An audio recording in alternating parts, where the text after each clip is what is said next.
नमस्कार दोस्तों, स्वागत है आप सभी लोग का आपके अपने YouTube channel live study Allahabad पर। तो दोस्तों, जैसा कि आपको पता है कि हम लोग प्रत्येक शाम को टीजीटी, पीजीटी, साथ ही साथ एलटी ग्रेड, असिस्टेंट प्रोफेसर और दोस्तों झारखंड पीजीटी के प्रीवियस ईयर क्वेश्चन पेपर को देखते हैं।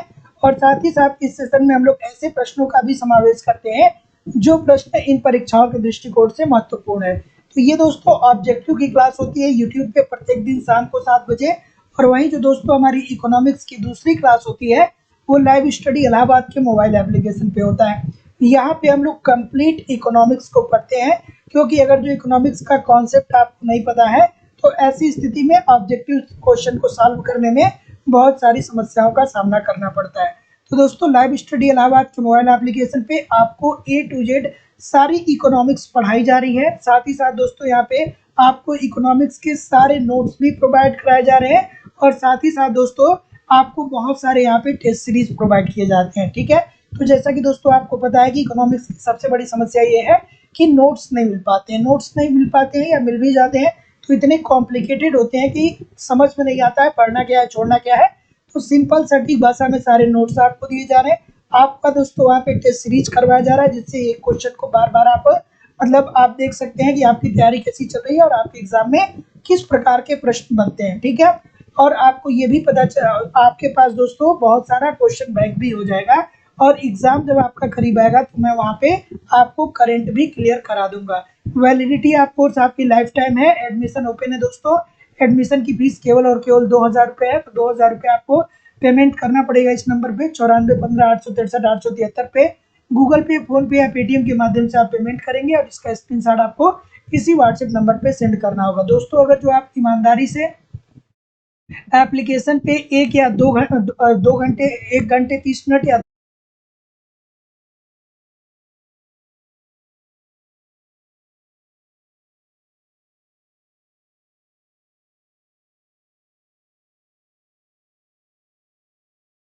चलिए अब आवाज हमारी आ रही है ना? अब आवाज आ रही है? चलिए बताइए। ठीक है, कोई दिक्कत? हाँ बिल्कुल ठीक है। तो देखिए पहला प्रश्न आप लोग के सामने ये रहा। क्या हुआ कि स्टार्टिंग में ही थोड़ा सा बफरिंग की प्रॉब्लम आ गई, बट कोई दिक्कत नहीं है। चलिए पहला प्रश्न आपके सामने ये रहा कि जब एक वस्तु के मूल्य में परिवर्तन के साथ उस पर कुल ऊपरी व्यय स्थिर रहता है तब यह मामला है। बिल्कुल ठीक है, इस प्रश्न का उत्तर करिए। चलिए क्या उत्तर होगा भाई? तो ऑप्शन नंबर क्या हो जाएगा? सी की तरफ बहुत सारे लोग जा रहे हैं। बिल्कुल ठीक है। देखिए जब किसी वस्तु का अगर जो कोई एक वस्तु है और उसके मूल्य में परिवर्तन हो रहा है, किसी एक वस्तु के मूल्य में परिवर्तन हो रहा है और जो उसके ऊपर ऊपरी व्यय है, मतलब जो अतिरिक्त व्यय लगता है वो स्थिर रहे, तो दोस्तों इस अवस्था को एक एक लोचशील मांग की अवस्था बोलते हैं। तो जितने लोग भी सी बोल रहे हैं सभी लोग का उत्तर यहाँ पे बिल्कुल ठीक हो जाएगा। तो याद रखिएगा दोस्तों, ध्यान रखिएगा कि जब एक वस्तु के मूल्य में परिवर्तन होता है और इसके साथ साथ उस वस्तु का जो कुल ऊपरी व्यय होता है वो स्थिर रहता है, तो ये दोस्तों क्या कहलाता है? एक एक लोचशील मांग बोलते हैं। तो जितने लोग भी सी बोल रहे हैं सभी लोग का उत्तर बिल्कुल ठीक है। अगला प्रश्न, स्थापन के लिए, ठीक है, स्थापन के एक युग्म के लिए मांग प्रतिलोच कैसी होती है? चलिए स्थापन मतलब किसकी बात हो रही है दोस्तों? आपके दिमाग में आना चाहिए। स्थापन मतलब एक वस्तु के बदले हम दूसरी वस्तु का क्या कर सके? प्रयोग कर पाए। ठीक है, जैसे हम चाय की जगह कॉफी का इस्तेमाल कर सकते हैं या कॉफी की जगह हम चाय का इस्तेमाल कर सकते हैं। ठीक है, तो यही दोस्तों क्या होता है? स्थापन वस्तुएं होती हैं। ठीक है, कॉफी की जगह हम चाय पी लें तो भी हमारी चाय की समस्या खत्म हो जाएगी, या चाय की जगह कॉफी ले लें तो भी हमारी समस्या खत्म हो जाएगी। मतलब चाय कॉफी हम बार बार नहीं लेते। ऐसा नहीं कि एक बार चाय पी लिए फिर 2 ही मिनट बाद हमने कॉफी पी लिया। कोई एक अगर जो आप चाय पी लेंगे या कॉफी पी लेंगे तो एक का सब्सटीट्यूट दूसरा है। ठीक है, तो जैसा कि मैं देख पा रहा हूँ कि यहाँ पे ए बोल रहे हैं सभी लोग, तो जितने लोग भी ए बोल रहे हैं सभी लोग का उत्तर यहाँ पे बिल्कुल ठीक हो जाएगा। स्थापन के लिए, स्थापन के एक युग्म के लिए मांग प्रतिलोच कैसी होती है भैया? ये होती है ऋणात्मक। ठीक है, और स्वतंत्र वस्तुओं के लिए मांग की आड़ी लोच कैसी होती है दोस्तों? शून्य होती है। ठीक है, तो जितने लोग भी ऑप्शन नंबर क्या बोल रहे हैं? ए बोल रहे हैं और पूरक वस्तुओं के संदर्भ में कैसा होता है, याद आ रहा है कि नहीं आ रहा है, ऋणात्मक होता है। ठीक है, स्वतंत्र वस्तुओं के लिए क्या होता है, शून्य होता है, पूरक वस्तुओं के लिए ऋणात्मक होता है और अस्थापन वस्तुओं के लिए धनात्मक होता है। ठीक है, ये 3 कंडीशन आपको याद रखना है। अगला प्रश्न बच्चों वाला है, चलिए इस प्रश्न का उत्तर करिए। अंजलि मेहता जी कह रही है सर मैं झारखंड से हैं। देखिए झारखंड पीजीटी की नई बैच स्टार्ट जो हो रही है वो आपका हो रहा है मंगलवार को, और आपकी जो क्लास होगी वो एप्लीकेशन पे लाइव होगी। बिल्कुल नया बैच है, यहाँ पे सारी क्लासेस आपको लाइव ही प्रोवाइड कराई जाएंगी। ठीक है, तो 11 बजे से 12 बजे तक आपकी क्लास होगी एप्लीकेशन पे, बिल्कुल लाइव होने वाली, एकदम फ्रेश बैच है। ठीक है, और कोई मुझे कह रहा था कि असिस्टेंट प्रोफेसर की भी वैकेंसी आ गई।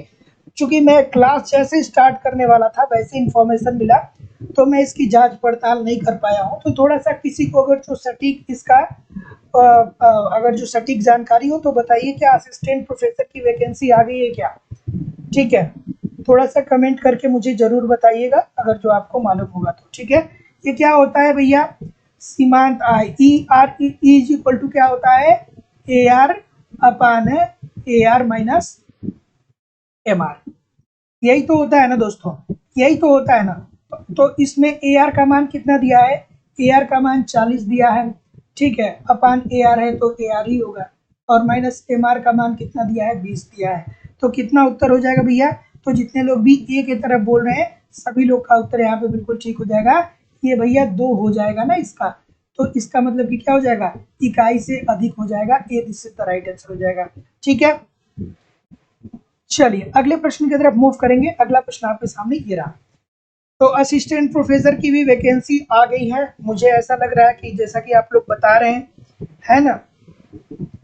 तो असिस्टेंट प्रोफेसर के लिए भी दोस्तों वैकेंसी आ गई है। तो अब हम लोग दोस्तों सेशन को एकदम मिक्स्ड करने वाले हैं, TGT PGT, Uttar Pradesh TGT PGT, Jharkhand TGT PGT और असिस्टेंट प्रोफेसर की बात करें तो।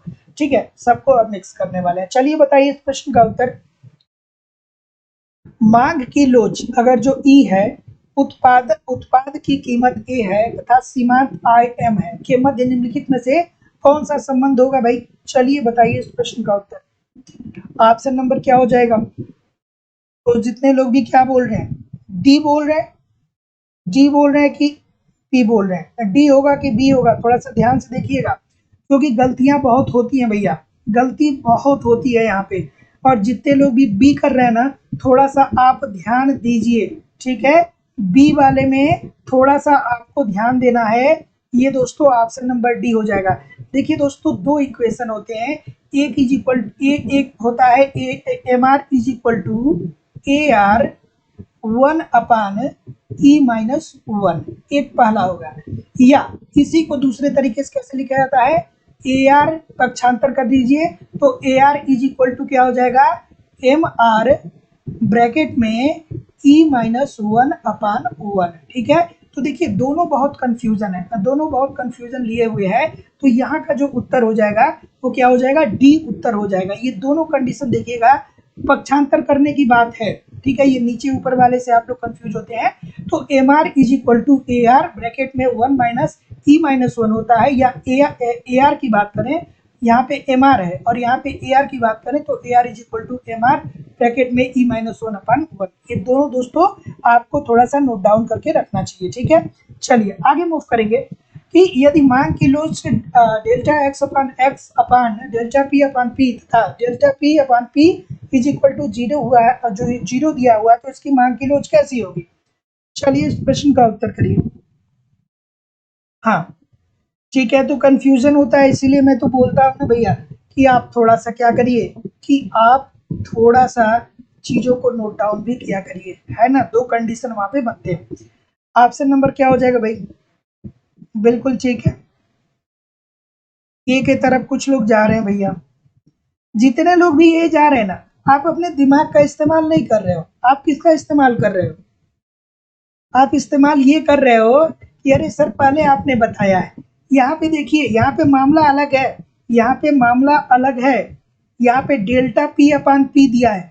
अगर जो देखिए भैया, देख लीजिए, थोड़ा ध्यान देख लीजिएगा कि डेल्टा एक्स अपान एक्स दिया रहेगा और सबका बटा जब डेल्टा पी अपान पी होगा तो तब यहाँ पे देखिए डेल्टा पी अपान पी दिया है, और तब एक दूसरा जो प्रश्न बनता है उसमें देता है डेल्टा एक्स अपान एक्स। ठीक है, तो यहाँ पे भैया जब डेल्टा एक्स अपान एक्स देगा तब तो जीरो हो जाएगा, क्योंकि अगर जो जीरो बटा कुछ हो तो वो सब जीरो हो जाता है। लेकिन भैया ये ऊपर वाला जीरो नहीं दे रहा है, ये कौन वाला जीरो दे रहा है, ये नीचे वाला जीरो दे रहा है। ध्यान से देखिए, तो जब नीचे जीरो होता है तो ये इनफाइनाइट हो जाता है। बात समझ में आ रही है कि नहीं आ रही है? तो जितने लोग भी क्या बोल रहे हैं, तब ये कंडीशन क्या हो जाएगी, ये condition delta x upon x अपान पूरे का बटा जीरो हो जाएगा, और जीरो जब नीचे रहेगा तो ये इनफाइनाइट इंडिकेट करता है ना, अनंत करता है ना भाई। देखिए गलती होती है, देखिए बहुत सारे लोग यहाँ पे गलत कर रहे हैं, इसीलिए गलत करने की ये प्रश्न दोनों तरीके से पूछता है। अमूमन यही देखा जाता है कि डेल्टा एक्स अपान एक्स दे देता है इज इक्वल टू जीरो, तो जब delta x upon x is equal to zero दिया होता तब आप जीरो करते तो there is no doubt, but यहाँ पे डेल्टा पी अपान पी दिया है तो नीचे का भाग दिया है। ठीक है, तो ये तो इनफाइनाइट हो जाएगा ना, तो option number see this is the right answer हो जाएगा। अगला, उस स्थिति में विक्रेता कर भार को पूरी तरह क्रेता पे विवर्तित कर देगा। कब विवर्तित करेगा भैया, बताइए इस प्रश्न का उत्तर। चलिए थोड़ा सा लाइक और शेयर भी दोस्तों जरूर सेशन को कर दिया करिए। और अब वैकेंसी की बाहर आई है दोस्तों एक तरीके से, और एलटी ग्रेड भी बहुत जल्द आपको दोस्तों सुनने में मिलेगा कि एलटी ग्रेड की भी नोटिफिकेशन जारी कर दिया गया। तो जो लोग झारखंड से हैं उनके लिए झारखंड टीजीटी पीजीटी आ ही रहा है। उत्तर प्रदेश से जो बीएड किया है उसके लिए एलटी ग्रेड है ही। यूपी टीजीटी पीजीटी आ ही गया है, एग्जाम भी अब आ जाएगा जल्दी। और साथ ही साथ दोस्तों असिस्टेंट प्रोफेसर की भी वैकेंसी आपकी आ गई। ठीक है, तो बहुत सारे आपके पास अपॉर्चुनिटी है, बस ईमानदारी से पढ़ते रहिए। चलिए बताइए इस प्रश्न का उत्तर। ऑप्शन नंबर बी की तरफ बहुत सारे लोग जा रहे हैं, तो जितने लोग भी बी की तरफ जा रहे हैं भैया बहुत अच्छा जा रहे हैं कि उस स्थिति में विक्रेता कर भार को पूरी तरह क्रेता पर विवर्तित कर देगा। मतलब कर का सारा भाग उसको वहन करना पड़ेगा जो खरीदेगा, अर्थात जो क्रेता होगा। तो ऐसी स्थिति पे क्या होगा भैया, जब मांग क्या होगी, पूर्णतः बेलोचदार होगी, मतलब मांग को परिवर्तित क्रेता न कर पाए। छोटी सी बात है, इजी सी बात है, गलती नहीं होनी चाहिए। बेलोचदार मतलब क्रेता क्या कर सके, मांग को परिवर्तित न कर पाए। जैसे नमक की मांग हो गई, ठीक है, तो अगर जो दोस्तों नमक चाहे विक्रेता है वो कितना भी सरप्लस आपसे ले ले, या चाहे कितना भी उसमें क्या कर दे, टैक्स को इंक्लूड कर दे, आप क्या करेंगे, नमक को खरीदेंगे ही खरीदेंगे। इसलिए कि नमक जो है वो इनएविटेबल है, उसको टाला नहीं जा सकता है, नमक यूज करना ही करना है। तो ऑप्शन नंबर क्या हो जाएगा, B this is the right answer हो जाएगा। अगला, विलासिता की वस्तु की मांग की आलोच होती है, कैसी होती है भैया, विलासिता वाली वस्तुओं के संदर्भ में बताइए। चलिए अच्छा सा प्रश्न है, करिए इस प्रश्न का उत्तर। ठीक है, क्या उत्तर होगा भाई, चलिए क्या उत्तर होगा, ऑप्शन नंबर, ठीक है ठीक है। तो विलासिता की वस्तुओं में क्या होती है दोस्तों, कि इसके अंतर्गत जो मांग में वृद्धि होती है ना, वो आपकी आय की वृद्धि से ज्यादा होती है। जैसे फ्रिज हो गया, कूलर हो गया, रेफ्रिजरेटर हो गया, साथ ही साथ मोटर क्या कर सकते हैं दोस्तों कि कार हो गए। ठीक है, तो ये क्या है, ये विलासिता की वस्तु है, मतलब आपके लिए बहुत जरूरी नहीं है, लेकिन आप अपने स्टेटस को मेंटेन करने के लिए या आप अपने आप को बेहतर तरीके से अपने जीवन को संचालित करने के लिए इन वस्तुओं का प्रयोग करते हैं। इसमें क्या होता है कि कीमतें तो बढ़ रही होती हैं, कीमतें बढ़ रही होती हैं, लेकिन फिर भी आप इन वस्तुओं को क्या करते हैं, खरीदते हैं। तो क्या हो जाएगा, जितने लोग भी ए बोल रहे हैं सभी लोग का उत्तर बिल्कुल ठीक हो जाएगा। ठीक है, जब आपकी मांग ज्यादा बढ़ेगी तो जाहिर सी बात है कि आलोच अधिक होगी, सदैव क्या होगी दोस्तों, धनात्मक होगी। ये this is the right answer हो जाएगा। अगला, निम्नलिखित वस्तुओं में से किसकी मांग की कीमत लोच सबसे कम है। ठीक है, मांग की कीमत लोच सबसे कम है, बताइए इस प्रश्न का करिए कि निम्नलिखित वस्तुओं में से किसकी मांग की कीमत लोच सबसे कम है। बढ़िया सा प्रश्न है, ठीक है। मांग की कीमत लोच सबसे कम किसकी है? मतलब अगर जो उस वस्तु की कीमत में परिवर्तन हो तो भी एक उपभोक्ता जो होगा बाध्य होगा कि उन वस्तुओं को खरीदे। तो ऑप्शन नंबर क्या हो जाएगा दोस्तों? बी हो जाएगा ना, कि नमक हो जाएगा। ठीक है, नमक कितना भी महंगा हो जाएगा, अभी अभी 20 रुपया किलो मिल रहा है, अगर जो 200 रुपये किलो भी मिलने लगे तो भी आपको नमक आप उतना ही खरीदेंगे जितनी आपकी जरूरत है। ठीक है, उतना तो खरीदना ही पड़ेगा। तो B this is the right answer हो जाएगा। अगला, नहीं भैया, क्या बोलते हैं कि असिस्टेंट प्रोफेसर की जो वैकेंसी है, अभी हालांकि मैंने विज्ञापन को देखा नहीं है, ठीक है, सॉरी, नोटिफिकेशन को अभी हमने देखा नहीं है। कम से कम इतना तो होगा कि आपको यूजीसी नेट क्वालिफाई होने चाहिए, क्योंकि असिस्टेंट प्रोफेसर की योग्यता यही है कि आप पीएचडी होने चाहिए। लेकिन कोविड काल के वजह से गवर्नमेंट ने इसमें क्या दिया, रिलैक्सेशन दिया पिछली बार, कि चलिए अगर जो आप यूजीसी नेट भी क्वालिफाई हैं तो आप भर सकते हैं। तो अब क्या उसी पैटर्न पे नोटिफिकेशन आया है या इन्होंने चेंज किया है, इसकी सत्यता मैं कल आपको बता दूंगा। ठीक है, तो एटलीस्ट यूजीसी नेट तो मान के चलिए कि आपको क्वालिफाई होने चाहिए इस फॉर्म को भरने के लिए। तो ऑप्शन नंबर क्या होगा भाई? ऑप्शन नंबर क्या हो जाएगा? तो जितने लोग भी बी बोल रहे हैं बहुत ही अच्छा बोल रहे हैं कि कुल व्यय विधि। ठीक है, देखिए कुल व्यय विधि जो है दोस्तों, देखिए निम्नलिखित में से कौन सी पूर्ति की लोच मापने की विधि नहीं है? तो कुल व्यय विधि को पूर्ति की लोच मापने की विधि नहीं है। Option number B according to the question this is the right answer दोस्तों, यहाँ पे हो जाएगा। ठीक है, पूर्ति की लोच में दोस्तों हम कीमत परिवर्तन को लेते हैं। ठीक है, पूर्ति की लोच इज इक्वल टू क्या होता है? पूर्ति की मात्रा में परिवर्तन अपान कीमत में प्रतिशत परिवर्तन। ठीक है, तो B this is the right answer हो जाएगा। अगला, अन्य बातें समान रहने पर कीमत में वृद्धि उत्पन्न करती है। अगर जो सारी बातें क्या हो, सामान्य हो, तब कीमत में वृद्धि क्या उत्पन्न करती है? चलिए बताइए, है ना? इस प्रश्न का उत्तर करिए। थोड़ा सा वीडियो को लाइक और शेयर भी जरूर कर दिया करिए। निवेदन है आप सभी लोगों को कि एक बार वीडियो को लाइक और शेयर जरूर कर दिया करिए। ठीक है, कल इस प्रश्न को मैं बहुत अच्छे से बताया था। अगर जो आप लोग आज गलत करेंगे तो ये अच्छी बात नहीं होगी, है ना? ठीक है, आज अगर जो आप इस प्रश्न को गलत कर रहे हैं तो ये अच्छी बात नहीं होगी, क्योंकि कल बहुत ही जोर दे करके मैंने एक बार या दो बार या तीन बार कई बार बताया था। ठीक है, तो भैया देखिए यहाँ पे क्या हो रहा है, अन्य बातें समान हो रही है। मतलब क्या हो रहा है, आपकी जो आय है वो सामान्य है और कीमत बढ़ रहा है। ठीक है, आय आपका उतना ही है लेकिन कीमत में वृद्धि हो रहा है। तो इससे आप क्या करेंगे कि अपने मांग को कम करेंगे ना भाई, मांग को कम करेंगे ना। तो ऑप्शन नंबर सी हो जाएगा ना, आपकी आय जो है वो उतनी ही है जितना पहले थी। ठीक है, मान लीजिए कि 100 रुपया कमाते थे तो 100 रुपया है, और कीमत में क्या हो गया, वृद्धि हो गया। तो उस स्पेसिफिक आय से आप अब वस्तुओं को कम खरीदेंगे। तो इससे ही दोस्तों क्या बोलते हैं, मांग का संकुचन। और मांग के विस्तार में क्या होता है कि ये जो कीमत होता है ये कीमत स्थिर होता है, लेकिन आय आपका क्या होता है दोस्तों, आय बढ़ जाता है। तो कीमत स्थिर रहे और आपकी आय बढ़ जाए तो इससे जो मांग में वृद्धि होगी इसे मांग में वृद्धि बोला जाएगा। और अगर जो आपकी आय स्थिर है, कीमत में वृद्धि हो जाए तो इससे क्या होगा दोस्तों, मांग में संकुचन होगा। देखिए बहुत सारे लोग इस प्रश्न को गलत कर रहे हैं। ठीक है, चलिए इस प्रश्न का उत्तर करिए कि यदि एक वस्तु की मांग बेलोच है, इसकी कीमत में वृद्धि से इस वस्तु के उपभोक्ताओं के कुल व्यय पर क्या असर पड़ेगा? चलिए बताइए इस प्रश्न का उत्तर। बिल्कुल ठीक है, चलिए चलिए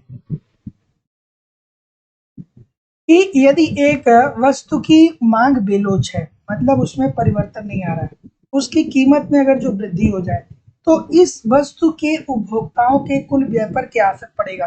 तो जैसा कि मैं देख पा रहा हूँ कि आपका उत्तर आना स्टार्ट हो चुका है। इजी सी बात है भाई, छोटी सी बात है। ठीक है, ठीक है, तो ये क्या होगा भाई, ये होगा वृद्धि होगी। देखिए ध्यान से पढ़िए कि यदि एक वस्तु की मांग जो है वो बेलोच है, मतलब बहुत ज्यादा आप इसमें परिवर्तित नहीं कर सकते। जैसे नमक का हमने उदाहरण लिया था, ठीक है, अगर जो इसकी कीमत में वृद्धि हो रहा है, ठीक है, नमक की कीमत में अगर जो वृद्धि हो जाएगा तो जाहिर सी बात है कि पहले आप 20 रुपये प्रति केजी के हिसाब से नमक पे व्यय कर रहे थे, अब इसकी कीमत क्या हो जाएगी, अब मान लीजिए इसकी कीमत 40 रुपये प्रति केजी हो गई, तो ऐसी अवस्था में कुल व्यय आपका बढ़ेगा कि नहीं बढ़ेगा भैया, बिल्कुल ठीक हो जाएगा ना।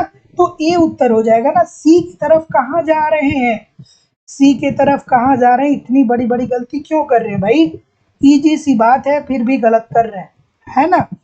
आपकी मांग बेलोच है, मतलब मांग जो है आप कम या ज्यादा नहीं कर सकते हैं, एटलीस्ट कम तो नहीं कर सकते हैं। तो ऐसी स्थिति में कीमत में अगर जो वृद्धि होगा तो कुल व्यय आपका बढ़ जाएगा, ठीक है। अगला, तटस्थता वक्र क्या इंगित करता है, बच्चों वाला प्रश्न आ गया। चलिए, और कंसंट्रेट करिए क्लास पे, मैं आपको मौका दूंगा, जब सेशन एंड होगा तो मैं मौका दूंगा, आप लोग बात कर लीजिएगा, ठीक है, क्योंकि देख रहा हूँ बहुत सारे लोग गलत कर रहे हैं, है ना, बहुत सारे लोग गलत कर रहे हैं, एक ही कॉन्सेप्ट से प्रश्न बार बार बन रहा है लेकिन गलतियां हो रही हैं। चलिए बताइए, इस प्रश्न का उत्तर तटस्थता वक्र क्या इंगित करता है, इजी सी बात है, बच्चों वाली बात, ठीक है, ठीक है,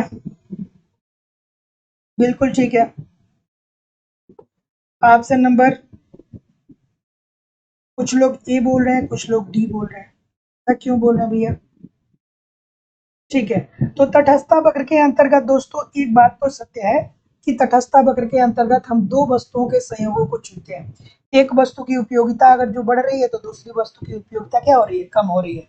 किसने दिया था, सैमुअल्सन साहब ने दिया था, ठीक है। तो ये दो वस्तुओं के चुनाव का अभाव हो जाएगा ना दोस्तों, ना कि डी होगा, एक वस्तु के मुकाबले दूसरे, इसका कोई अर्थ बन रहा है क्या, इसका कोई अर्थ बन रहा है क्या, जो लोग डी कर रहे हैं आप बताइए, इसका कोई अर्थ बन रहा है क्या, एक संयोग के मुकाबले दूसरा, एक संयोग की बात करें तो संयोग में तो दो वस्तुएं ऑलरेडी आ जाएंगी ना भैया, एक संयोग मतलब दो वस्तुओं की तो बात यहाँ पे ऑलरेडी कर दिया, इसके मुकाबले दूसरे, इसका क्या मतलब है, तो दो वस्तुओं के बीच चुनाव के अभाव की बात होगी दोस्तों, यहाँ पे दो वस्तुओं की बात होती है, option number A this is the right answer हो जाएगा, ठीक है।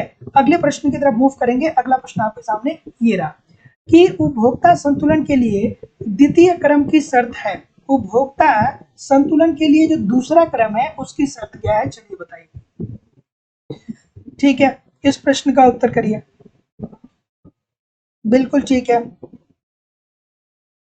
फिर से वही, कौन सी बात होगी, सैमुअल्सन साहब का तटस्थता वक्र, ठीक है, ठीक है, तो जितने लोग भी क्या बोल रहे हैं, बिल्कुल ठीक है, तो ऑप्शन नंबर क्या होगा भाई, डी होगा, बिल्कुल ठीक होगा कि स्पर्शता के बिंदु पर उदासीन वक्र मूल बिंदु की के प्रति क्या हो, पुनः होना चाहिए, तो जितने लोग भी डी बोल रहे हैं सभी लोग का उत्तर बिल्कुल ठीक है।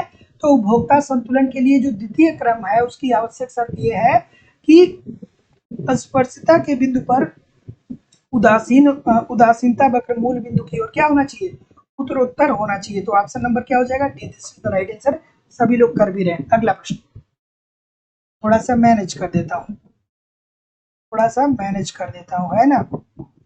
चलिए बताइए इस प्रश्न का उत्तर कि उपभोक्ता सिद्धांत में अर्थशास्त्रियों के निम्नलिखित योगदान को कालक्रमानुसार व्यवस्थित करिए, चलिए भैया व्यवस्थित करिए, बिल्कुल ठीक है, इनके कालखंड के अनुसार आपको व्यवस्थित करना है। चलिए, उपभोक्ता सिद्धांत में अर्थशास्त्रियों के निम्नलिखित योगदान को काल क्रमानुसार व्यवस्थित करिए। तो दोस्तों सबसे पहले आप सभी लोग को पता होना चाहिए कि मार्शल साहब आते हैं, और मार्शल साहब किसकी बात करते हैं, गणनावाचक सिद्धांत की बात करते हैं मार्शल साहब, और उसके बाद दोस्तों हिग्स साहब आते हैं, ये क्रमवाचक सिद्धांत की व्याख्या करते हैं, फिर सैमुअल्सन साहब आते हैं, प्रकट अधिमान की बात करते हैं, और अंत में दोस्तों नारलाव आते हैं, और ये दोस्तों रैखिक व्यय प्रणाली की बात करते हैं। तो क्या उत्तर हो जाएगा भाई, बी हो जाएगा ना, तो जितने लोग भी बी बोल रहे हैं सभी लोगों का उत्तर यहाँ पे बिल्कुल ठीक है। गणनावाचक सिद्धांत कौन दिया था भैया, गणनावाचक सिद्धांत किसने दिया था, मार्शल साहब ने दिया था। उसके बाद क्रमवाचक सिद्धांत की बात करें तो हिग्स ने, प्रकट अधिमान सिद्धांत किसने दिया था? सैमुअलसन साहब ने। और रैखिक व्यय प्रणाली किसने दिया था दोस्तों? नारलाव ने दिया था। तो ये थोड़ा सा याद रखिएगा, ये शायद दोस्तों नहीं पता हो, नारलाव, ठीक है, इनको याद रखिएगा। अगला प्रश्न, निम्नलिखित में से कौन सा सत्य है? चलिए बताइए इस प्रश्न का उत्तर कि इसमें से कौन सा सत्य है। चलिए, निम्नलिखित में से कौन सा सत्य है? निम्नलिखित में से कौन सा सत्य है? इस प्रश्न का उत्तर करिए। बिल्कुल ठीक है, सत्य कथन चुनिए भैया। ऑप्शन नंबर क्या होगा? चलिए, ऑप्शन नंबर क्या होगा भाई? ठीक है, उदासीनता अर्थात तटस्थ वक्र बाएं से दाएं ढालवा होता है। क्या ये वाला ठीक है प्रॉपर्टी? ये वाली बात ठीक है? उदासीन वक्र को जब आप पढ़ते हैं तो ये वाली बात ठीक है? ये वाली बात तो भाई बिल्कुल ठीक है, ये बाएं से दाएं और होता है। उदासीनता यानी तटस्थ वक्र दाएं से बाएं, नहीं भाई ऐसे थोड़ी होता है, ऐसे थोड़ी होता है, ये तो गलत हो जाएगा। ठीक है, उदासीनता अर्थात तटस्थ वक्र दोनों अक्षों के मूल बिंदु पर उत्तल होता है। बात 100% ठीक है कि दोनों अक्षों के मूल बिंदु पे ये उत्तल होता है, देयर इज नो डाउट।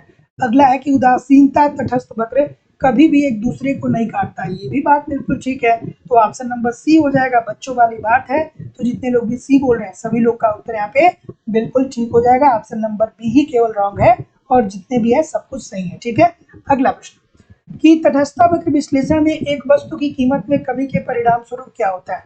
चलिए, इजी सा प्रश्न है, बताइए। जो हमारे साथ प्रैक्टिस कर रहा होगा, पढ़ रहा होगा, उसके लिए इजी है। जो लोग प्रैक्टिस नहीं कर रहे होंगे, नहीं ठीक से पढ़ रहे होंगे, तो उनके लिए थोड़ा सा ये कठिन प्रश्न है। चलिए बताइए इस प्रश्न का उत्तर। चलिए, क्या उत्तर होगा भाई? ऑप्शन नंबर बिल्कुल ठीक है। तो जैसा कि मैं देख पा रहा हूँ कि डी की तरफ मैक्सिमम लोग जा रहे हैं, तो बहुत अच्छा जा रहे हैं भाई, सभी लोग जाएंगे ही जाएंगे। ठीक है, मूल्य प्रभाव क्या होता है आपको पता होना चाहिए, जैसा कि मैं आपके कमेंट को देख रहा हूँ। मूल्य में परिवर्तन के कारण वस्तु की मांग में जो परिवर्तन आता है उसे ही तो मूल्य प्रभाव बोलते हैं।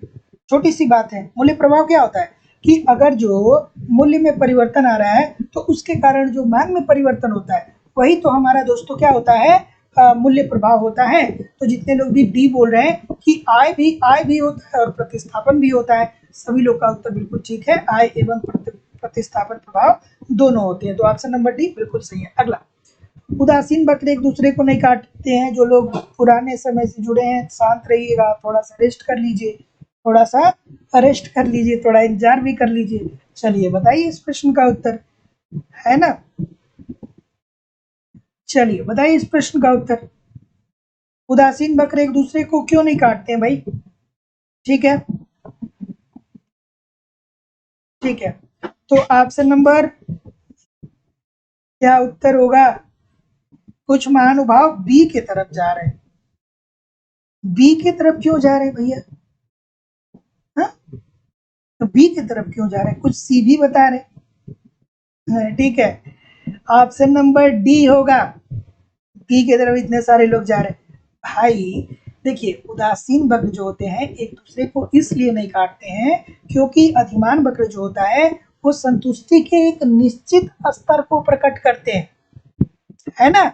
संतुष्टि के एक निश्चित स्तर को प्रकट करते हैं, इसलिए अधिमान वक्र एक दूसरे को कभी भी काटते नहीं है। ना कि दोस्तों option number A B C में जितने लोग भी बोल रहे हैं, तो D this is the right answer हो जाएगा, इनमें से कोई भी नहीं होगा। अगला प्रश्न आपके सामने ये रहा, तटस्थता वक्र की संकल्पना किसने दी? बच्चों वाला प्रश्न आ गया। ठीक है, चलिए बताइए इस प्रश्न का उत्तर। थोड़ा सा वीडियो को लाइक और शेयर भी जरूर कर दिया करिए। चलिए बताइए, तटस्थता वक्र की संकल्पना का प्रतिपादन किसने किया था?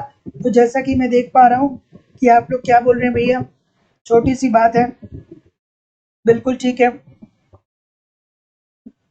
हिग्स साहब होंगे ना? छोटी सी बात है भाई, तटस्थता वक्र की संकल्पना का प्रतिपादन जो किया था दोस्तों वो हिग्स के द्वारा दोस्तों किया गया। तो ऑप्शन नंबर क्या हो जाएगा? B A this is the right answer हो जाएगा। ठीक है, अगला प्रश्न, पूरक वस्तुओं के लिए उदासीन वक्र कैसा होता है? पूरक वस्तुओं के लिए उदासीन वक्र कैसा होता है? तो दोस्तों आप सभी लोग को पता है कि आपका मंडे को क्लास चलने वाला है एप्लीकेशन पे। यहाँ पे हम लोग 2000 से लेकर के 2021 तक जितने भी क्वेश्चन पेपर हुए हैं, सारे क्वेश्चन पेपर को एकमात्र वीडियो के माध्यम से देखने वाले हैं। ये क्लास जो है दोस्तों लाइव स्टडी इलाहाबाद के मोबाइल एप्लीकेशन पे चलेगी। और मंगलवार से दोस्तों यूपी पीजीटी की जो कॉन्सेप्ट की क्लासेस हैं वो 1 बजे से लेकर के दोस्तों 2 बजे तक होंगी लाइव स्टडी इलाहाबाद के मोबाइल एप्लीकेशन पे। और जो झारखंड पीजीटी की बात करें दोस्तों, तो इसकी जो क्लास चलेगी वो 11 बजे से लेकर के दोस्तों 12 बजे तक चलेगी। झारखंड पीजीटी की जो क्लास है वो बिल्कुल फ्रेश होगी, एकदम नई क्लासेस दोस्तों आपको देखने को मिलेंगी। ठीक है, तो अब जितनी भी क्लासेस होंगी वो लाइव क्लास होंगी। और जो लोग भी दोस्तों ये इस पूरे 10 या 11 साल के पेपर को ज्वाइन करना चाहते हैं, वो जो लोग एडमिशन लिए हैं उनके लिए फ्री ऑफ कॉस्ट होगा, और जो लोग एडमिशन नहीं लिए हैं वो अपना रजिस्ट्रेशन करा लीजिएगा, आप भी ज्वाइन कर सकते हैं। तो क्या उत्तर हो जाएगा भाई? ऑप्शन नंबर एल शेप की तरफ बहुत सारे लोग जा रहे हैं, इसमें ऐसा क्या है भाई? तो जितने लोग भी क्या बोल रहे हैं, डी बोल रहे हैं, उपरोक्त में से कोई नहीं बोल रहे हैं, बिल्कुल अच्छा बोल रहे हैं भैया कि पूरक वस्तुओं के लिए उदासीन वक्र कैसा होता है? ये एल वक्र का होता है, अर्थात ये समकोण होता है। तो उपरोक्त में से कोई नहीं। और पूरक वस्तुएं मतलब क्या हो जाएंगी कि एक के बिना दूसरे का अस्तित्व न रहे, जैसे कार और पेट्रोल का। कार नहीं है तो पेट्रोल का कोई मतलब नहीं है, पेट्रोल नहीं है तो कार का कोई मतलब नहीं है। तो D this is the right answer हो जाएगा। अगला, ठीक है, चलिए, निम्नलिखित में से कौन सी विशेषता अधिमान वक्र की विशेषता नहीं है? अच्छा, कल मैं अपने देश के प्रधानमंत्री जी को सुन रहा था, थोड़ा सा, अमूमन सुनता नहीं हूँ, कल सुनने लगा। एक बात मुझे थोड़ा सा आप लोग कमेंट करके बताइएगा कि आज से कुछ दशकों पहले प्राकृतिक आपदा ज्यादा आती थी या प्राकृतिक आपदा अब ज्यादा आ रही है ना? एक बात मुझे जरूर बताइएगा कि प्राकृतिक आपदा आज से कुछ दशक पहले ज्यादा आती थी कि अब इस समय प्राकृतिक आपदा आपको ज्यादा देखने को मिलती है? वो बोल रहे थे कि अब जो पुल उल है, चाहे जो हमारी जो क्या बोलते हैं कि जिन चीजों का हम निर्माण करते हैं, उनके कहने का औचित्य यही था कि वो इसलिए ज्यादा कारगर नहीं हो पा रहे हैं क्योंकि बहुत बारिश और बहुत सारी प्राकृतिक आपदाएं वर्तमान समय में आ रही हैं, पहले ऐसा नहीं होता था। और उनकी इस बात पे बहुत सारी तालियां बज रही थी। तो थोड़ा सा बताइएगा कि क्या आप इस चीज से इस चीज को जस्टिफाई करते हैं क्या? और मतलब उन्होंने ये बात बोली और वहां पे जितने लोग थे, हजारों की संख्या में लोग थे, और जितने भी थे सब शिक्षा जगत से जुड़े हुए थे, और सब के सब ताली बजा रहे थे। यार इसका कोई मेजरमेंट नहीं है कि पहले प्राकृतिक आपदा आती थी कि अब आ रही है। पहले तो हमने वो चीजें देखी हैं जो आज के जनरेशन लोग समझ भी नहीं पाएंगे। प्लेग हमने देखा है, ठीक है, हमने हमने दोस्तों अकाल देखा है, लोग एक अन्न के बिना मरते थे, ठीक है, भीषण बाढ़ आता था, ठीक है, लोगों के पास शिक्षाएं नहीं थी, लोग कृषि करते थे, और जो क्या करते थे वो क्या करते थे कि अगर जो कोई कीटनाशक छिड़क रहे हैं और कहीं ना कहीं वो कीटनाशक हाथ में लग गया, कटे हुए हाथ में, तो उनसे उनकी मृत्यु भी हो जाती थी। तो यार इस बात का आप कैसे प्रमाण देंगे कि पहले प्राकृतिक आपदाएं कम आती थी? ऐसा नहीं है। अब तो हमने अब पहले की अपेक्षा अब वो भीषण चीज देखने को नहीं मिलता है, अब भीषण आपदाएं देखने को नहीं मिलती है, पहले तो बहुत भीषण आपदाएं देखने को मिलती थी। ठीक है, अगला प्रश्न आपके सामने ये रहा कि निम्नलिखित में से कौन सी विशेषता अधिमान वक्र की विशेषता नहीं है? ठीक है, ठीक है, और ये सब बातें देखिए करनी इसलिए चाहिए ना कि एक दिन आपकी भी बारी आएगी। कुछ लोग कहते हैं सर क्या मतलब है इन बातों का? ये सब बातों का मतलब है, अगर जो आप आज क्या करेंगे, चीजों को नहीं समझेंगे ना, तो जैसे अग्निवीर बना दिया गया वैसे आपको भी बना दिया जाएगा। ठीक है, तो इन सारी चीजों से अगर जो आपके पास ये सारी चीजें क्या है ना दोस्तों कि आपके व्यक्तित्व के विकास में महत्वपूर्ण भूमिका अदा करती है। ठीक है, तो अब ये नहीं कि क्या करें कि हम कहें कि हम भैया इन सब बातों से दूर रहेंगे, क्या मतलब है इन सब बातों का? बहुत मतलब है। ठीक है, हमसे और आपसे ही आगे क्या होने वाला है, भारत का निर्माण होने वाला है, इस युवाओं से ही होने वाला है। तो इन सारी चीजों को जानते रहना चाहिए और इस पे बात करना चाहिए, थोड़ा बहुत करना चाहिए, ज्यादा नहीं करना चाहिए। तो क्या उत्तर हो जाएगा कि निम्नलिखित में से कौन सी विशेषता अधिमान वक्र की विशेषता नहीं है। तो जैसा कि मैं देख पा रहा हूं कि आपका उत्तर क्या आ रहा है, आपका उत्तर क्या आ रहा है भाई, ऑप्शन नंबर ए की तरफ जा रहे हैं ना सभी लोग का उत्तर बिल्कुल ठीक है कि अनादिमान वक्र आवश्यक रूप से एक दूसरे के समानांतर होते हैं। नहीं भैया, आवश्यक रूप से नहीं होते हैं। तो जितने लोग भी ए बोल रहे हैं सभी लोग का उत्तर यहाँ पे बिल्कुल ठीक हो जाएगा। ये मूल बिंदु की ओर उन्नतोत्तर होते हैं। दो अधिमान वक्र एक दूसरे को कभी काटते नहीं है, यही तो इनकी मुख्य प्रॉपर्टीज है। तो जितने लोग भी ए बोल रहे हैं सभी लोग का उत्तर ठीक है। अगला प्रश्न आपके सामने ये रहा, ठीक है, इस प्रश्न का उत्तर करिए। चलिए इस प्रश्न का उत्तर करिए। बिल्कुल ठीक है, ठीक है। चलिए ठीक है, ठीक है। चलिए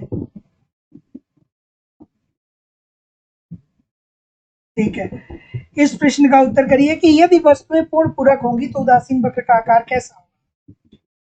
चलिए तो क्या उत्तर होगा भाई, एल शेप की तरफ सभी लोग जा रहे हैं, बिल्कुल ठीक है। ये समकोणी तो होती है ना, अभी हम लोगों ने कुछ एक दो क्वेश्चन पहले इसको देखा ही था।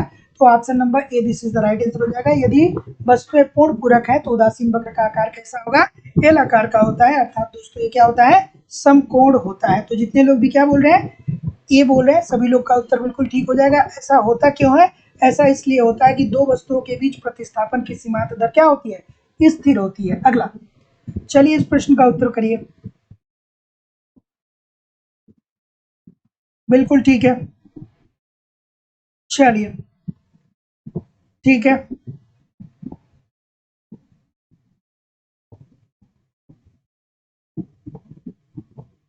कि तटस्थता वक्र विश्लेषण में वस्तु x तथा y के विभिन्न संयोगों में संबंध होता है। क्या संबंध होता है भाई बताइए।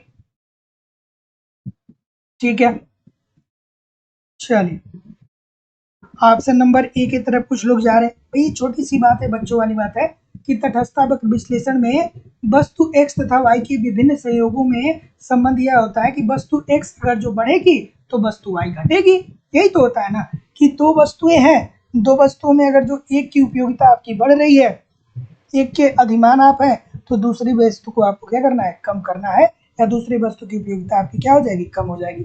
तो A this is the right answer हो जाएगा। अगला प्रश्न, उपभोक्ता अतिरेक की अवधारणा किसने दिया था भाई बताइए।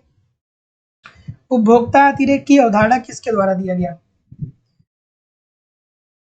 चलिए इजी सी बात है, क्या उत्तर होगा भाई। ठीक है, ठीक है। तो उपभोक्ता अतिरेक क्या होता है कि वास्तविक रूप से जितना आप एक वस्तु को खरीदने के लिए मतलब आप जितना देने को तैयार हैं और जितना वास्तविक रूप से आप दे रहे हैं, इसी के बीच का अंतर क्या हो जाएगा, उपभोक्ता का अतिरेक हो जाएगा। मान लीजिए 2000 रुपये आप मार्केट में लेके गए और कोई एक वस्तु खरीदने वाले थे, वहां पे गए तो आपने थोड़ी सी बार्गेनिंग करा के 1800 में ही कर ली, तो आपका 200 रुपये का क्या हो जाएगा, अतिरेक हो जाएगा। तो यही उपभोक्ता का अतिरेक होता है। और ये दोस्तों किसके द्वारा दिया गया था, मार्शल साहब के द्वारा दिया गया था।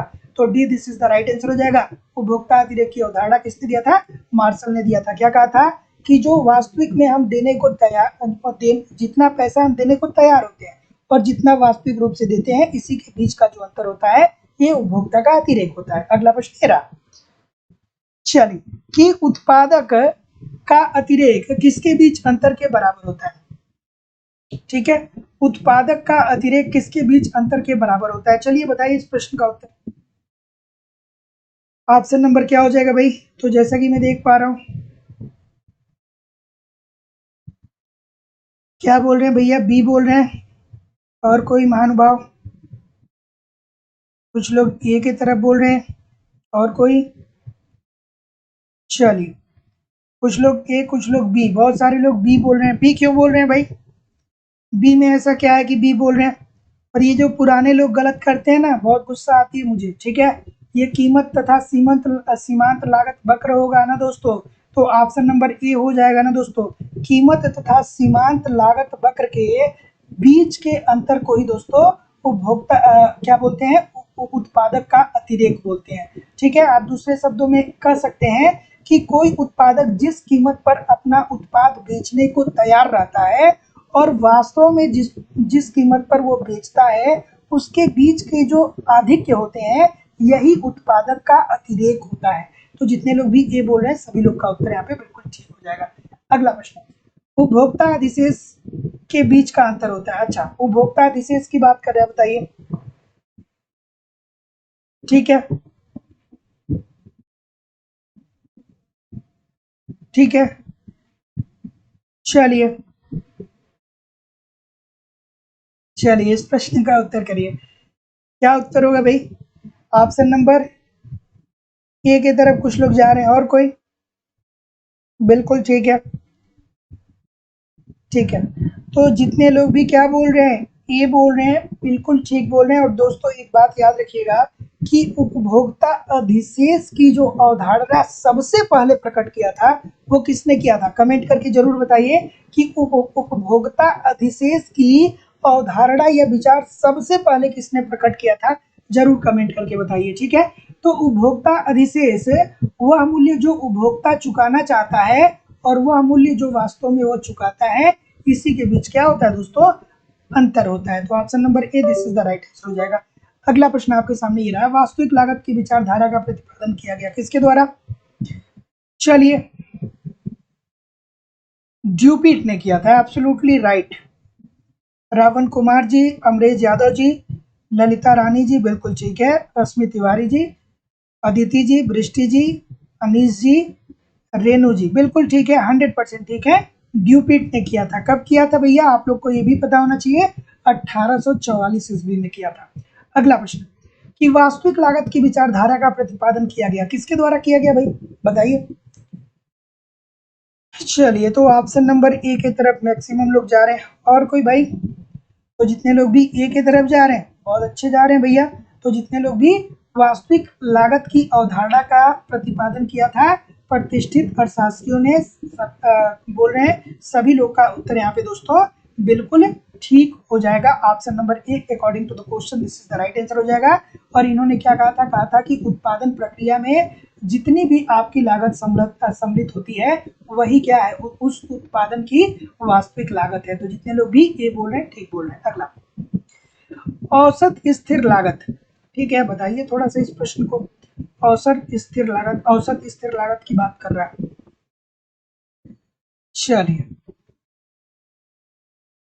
ठीक है, इस प्रश्न का उत्तर करिए। औसत स्थिर लागत की बात करिए। और दोस्तों अभी तक जितने लोग भी लाइव स्टडी इलाहाबाद के मोबाइल एप्लीकेशन पे इकोनॉमिक्स के कॉन्सेप्ट की क्लास नहीं ज्वाइन किए हैं, आप जरूर ज्वाइन करिए। यहाँ पे दोस्तों ये मेरी जिम्मेदारी है कि आपको इकोनॉमिक्स के सारे कॉन्सेप्ट पढ़ाए जाएंगे और कॉन्सेप्ट आप जानते रहेंगे, फिर प्रैक्टिस करते रहेंगे दोस्तों, तो आपको बहुत समस्या नहीं होने वाली है।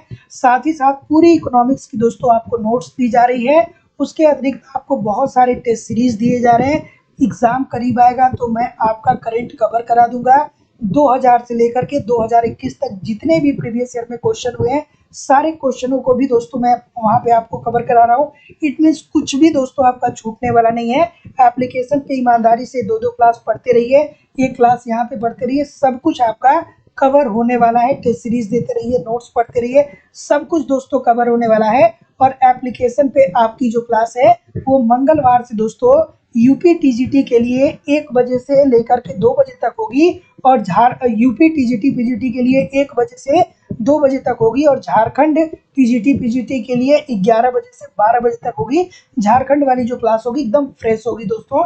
ठीक है, तो एडमिशन ओपन है। एडमिशन लेने के लिए आपको केवल और केवल 2000 रुपये पेमेंट करने होंगे दोस्तों। इस नंबर पे 9415 863 873 पे गूगल पे, फोन पे या पेटीएम के माध्यम से आप पेमेंट करेंगे, और इसका स्क्रीनशॉट आपको इसी व्हाट्सएप नंबर पे सेंड करना होगा। कोई भी इंक्वायरी होगी तो इस नंबर पे आप मुझे कॉल या व्हाट्सएप मैसेज कर सकते हैं। ठीक है, तो जैसा कि मैं देख पा रहा हूँ कि ए की तरफ कुछ लोग जा रहे हैं, कुछ लोग बी भी बता रहे हैं। तो जितने लोग भी बी बता रहे हैं दोस्तों, सभी लोग का उत्तर बिल्कुल ठीक है कि औसत स्थिर लागत जो होती है उत्पादन वृद्धि के साथ क्या होता है दोस्तों, घटता है। ठीक है, तो जितने लोग भी बी बोल रहे हैं सभी लोग का उत्तर ठीक है। तो दोस्तों आप लोगों को पता होना चाहिए कि कुल स्थिर लागत को उत्पादित इकाइयों द्वारा भाग देने से जो वजनफल प्राप्त होता है वही क्या होता है दोस्तों, औसत स्थिर लागत होता है। ठीक है, तो ऐसी स्थिति में औसत स्थिर लागत उत्पादन वृद्धि के साथ क्या हो जाएगा, कम हो जाएगा। अगला प्रश्न, दीर्घकालीन औसत लागत वक्र के बारे में आपको बताना है, चलिए बताइए। ठीक है, इस प्रश्न का उत्तर करिए। चलिए चलिए कि दीर्घकालीन औसत लागत वक्र, चलिए आराम से इस प्रश्न का उत्तर करिए। चलिए, तो ऑप्शन नंबर क्या हो जाएगा यार, देखिए छोटी सी बात है, अगर जो आपने एमकॉम किया है और आपके ग्रेजुएशन में कोई एक सब्जेक्ट, एक एक यूनिट ऐसा होना चाहिए जो पीजीटी के सिलेबस में है, ठीक है, तो आप फॉर्म भर सकते हैं। कोई एक यूनिट आप पढ़े होने चाहिए, आप अपने जब आप ग्रेजुएशन कर रहे थे तो उस टाइम, ठीक है, यानी जब भी काम कर रहे थे तब। इस पे इतना ज़्यादा डिस्कस करने की बात नहीं है। अगला प्रश्न ये रहा कि दीर्घकालीन औसत लागत वक्र क्या दिखाता है भैया, तो जितने लोग भी क्या बोल रहे हैं, ऑप्शन नंबर डी बोल रहे हैं, ठीक बोल रहे हैं कि फर्म का नियोजन वक्र कहलाता है, बात 100% ठीक है। यू के आकार का होता है, ये भी सही है, और किसी भी अल्पकालीन औसत लागत वक्र को उसके न्यूनतम बिंदु पे स्पर्श करेगा, ये भी ठीक हो जाएगा। तो जितने लोग भी ऑप्शन नंबर डी बोल रहे हैं सभी लोग का उत्तर बिल्कुल ठीक है, उपरोक्त सभी। कोई भी आपको इंक्वायरी होगी दोस्तों तो ये नीचे जो नंबर आ रहा है इस व्हाट्सएप नंबर पे आप लोग मुझे मैसेज कर सकते हैं या कॉल कर सकते हैं क्लास के बाद। अगला प्रश्न, विक्रय लागत की का विचार किसने दिया था बताइए। चलिए इस प्रश्न का उत्तर करिए। विक्रय लागत का विचार किसने दिया था, इजी सी बात है। चलिए, विक्रय लागत का विचार किसने दिया था, क्या उत्तर हो जाएगा, तो ऑप्शन नंबर क्या होगा, सी होगा, बच्चों वाली बात है। विक्रय लागत के अंतर्गत चेम्बरलिन साहब ने कहा था कि जो एक अधिकारी होता है वो अपने प्रोडक्ट को बेहतर दिखाने के लिए क्या करता है, बहुत सारे विज्ञापन करता है। तो जितने लोग भी सी बोल रहे हैं सभी लोग का उत्तर यहाँ पे बिल्कुल ठीक हो जाएगा। अगले प्रश्न की तरफ मूव करेंगे। अगला प्रश्न आपके सामने ये रहा कि यदि निवेश दर में पूंजी उत्पाद अनुपात अधिक होता है तो देश के आर्थिक विकास की दर कैसी होगी, चलिए बताइए इस प्रश्न का उत्तर। बिल्कुल ठीक है, बढ़िया प्रश्न है, इजी प्रश्न है, कई बार पूछा गया प्रश्न है कि यदि निवेश दर में पूंजी उत्पाद अनुपात अधिक है तो देश के आर्थिक विकास पर उसका क्या असर पड़ेगा। बिल्कुल ठीक है, तो क्या उत्तर हो जाएगा भाई, ऑप्शन नंबर बी होगा। सी क्यों बोल रहे हैं भाई, ऑप्शन नंबर बी होगा ना। देखिए, यदि निवेश दर में पूंजी उत्पाद अनुपात अधिक होगा तो ऐसी स्थिति में देश में आर्थिक विकास की दर में कमी आएगी, क्योंकि निवेश दर जो है वो कम है और पूंजी उत्पाद अनुपात क्या है दोस्तों, अधिक है, तो ऐसी स्थिति में कमी आएगी ना यार। तो इसमें गलती करने की क्या बात है, ठीक है। अगला प्रश्न कि दीर्घकालीन औसत लागत वक्र बताता है, चलिए दीर्घकालीन औसत लागत वक्र हमें क्या बताता है बताइए। ठीक है, बिल्कुल ठीक है, दीर्घकालीन औसत लागत वक्र हमें क्या बताता है, चलिए क्या उत्तर होगा भाई। ठीक है, कोई दिक्कत नहीं है, तो ऑप्शन नंबर जैसा कि मैं देख पा रहा हूँ क्या बोल रहे हैं भाई, डी बोल रहे हैं। चलिए, तो जितने लोग भी डी बोल रहे हैं सभी लोग का उत्तर यहाँ पे दोस्तों बिल्कुल ठीक हो जाएगा कि अल्पकालीन औसत लागत वक्रों के न्यूनतम बिंदुओं को ये प्रकट करता है, ठीक है। तो दीर्घकालीन औसत लागत वक्र जो होता है वो अल्पकालीन औसत लागत वक्रों के न्यूनतम बिंदुओं को प्रकट करता है। दोस्तों छोटी सी बात है, अगर जो पूरा पढ़े होते आप ना, पूरा ऑप्शन पढ़े होते तो आप सभी लोग को पता है कि दीर्घकाल में औसत लागत जो होता है वो क्या होता है दोस्तों, न्यूनतम बिंदुओं पे होता है, और यहीं पे दीर्घकाल के अंतर्गत फर्म जो होती हैं वो संतुलन की अवस्था प्राप्त करती हैं। तो ऑप्शन नंबर डी बिल्कुल ठीक है। अगला, कि किसी फर्म को अधिकतम लाभ तब होगा जब उसे सीमांत कीमत मिलने लगे, छोटी सी बात है, चलिए बताइए, किसी फर्म को अधिकतम लाभ तब होगा जब उसे सीमांत कीमत मिलने लगे। कैसा मिलने लगे भाई, बताइए। चलिए, थोड़ा लाइक और शेयर नहीं करते हैं आप लोग, क्यों नहीं करते हैं मुझे नहीं पता, बट थोड़ा सा किया करिए यार, है ना। लाइक शेयर थोड़ा सा किया करिए। बिल्कुल ठीक है। चलिए, चलिए बताइए इस प्रश्न का उत्तर कि किसी फर्म को अधिकतम लाभ तब होगा जब उसे सीमांत कीमत मिलने लगे। क्या उत्तर हो जाएगा भाई? तो ऑप्शन नंबर क्या होगा? ए होगा। तो जितने लोग भी ए बोल रहे हैं, सभी लोग का उत्तर बिल्कुल ठीक है। एक फर्म को अधिक लाभ तभी मिलता है जब उसकी सीमांत कीमत क्या हो दोस्तों? औसत लागत के क्या हो? बराबर हो, सॉरी, सीमांत लागत के बराबर हो। तो जितने लोग भी ए बोल रहे हैं, सभी लोग का उत्तर ठीक है कि एक फर्म जो होता है उसे अधिकतम लाभ या संतुष्टि तभी प्राप्त होती है जब सीमांत कीमत सीमांत लागत के बराबर हो। तो ऑप्शन नंबर क्या हो जाएगा? A, this is the right answer हो जाएगा। अगला प्रश्न, सीमांत लागत औसत लागत के बराबर होता है, जबकि औसत लागत कैसा होता है? चलिए बताइए इस प्रश्न का उत्तर। ठीक है, ठीक है। सीमांत लागत औसत लागत के बराबर होती है, जबकि औसत लागत कैसा हो? क्या उत्तर होगा भाई? चलिए बताइए इस प्रश्न का उत्तर। चलिए, क्या उत्तर होगा? सीमांत लागत औसत लागत के बराबर होती है, जबकि औसत लागत कैसा हो? तो जैसा कि मैं देख पा रहा हूँ कि आप लोग क्या बोल रहे हैं भाई?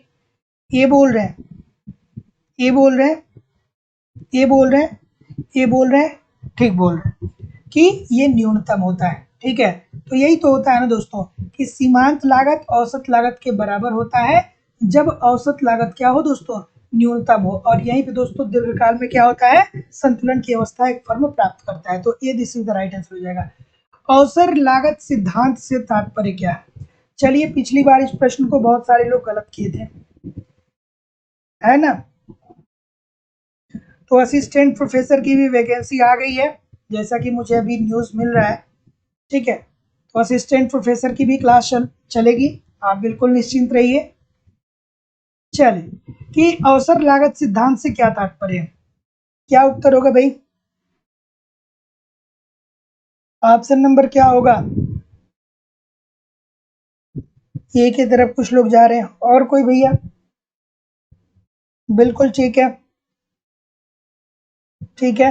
तो जितने लोग भी ए बोल रहे हैं, सभी लोग का उत्तर बिल्कुल ठीक है। अवसर लागत सिद्धांत से तात्पर्य है एक वस्तु का उत्पादन प्राप्त करने के लिए अन्य वस्तु का त्याग कर देना। और इसका सबसे अच्छा उदाहरण क्या मिला था दोस्तों? कोविड काल मिला था। जब कोविड था तो दोस्तों लॉकडाउन था, लॉकडाउन की वजह से कपड़े की बिक्री होती नहीं थी, तो बहुत सारी फर्मों ने क्या किया कि कपड़े मतलब जीन्स जीन्स बनाना या मतलब शर्ट बनाना उन्होंने क्या कर दिया? बंद कर दिया। और उसके स्थान पे वो लोग क्या करने लगे? मास्क बनाने लगे, क्योंकि मास्क की बिक्री ज़्यादा थी, मास्क की डिमांड ज़्यादा थी। ठीक है, तो उन्होंने क्या किया दोस्तों?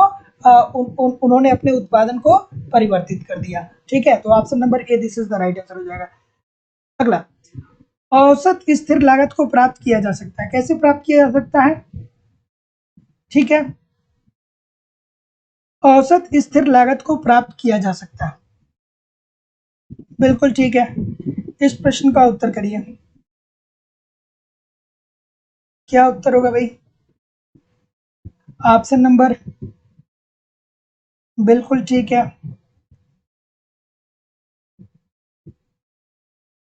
ठीक है, चलिए, क्या उत्तर होगा? ऑप्शन नंबर डी होगा ना।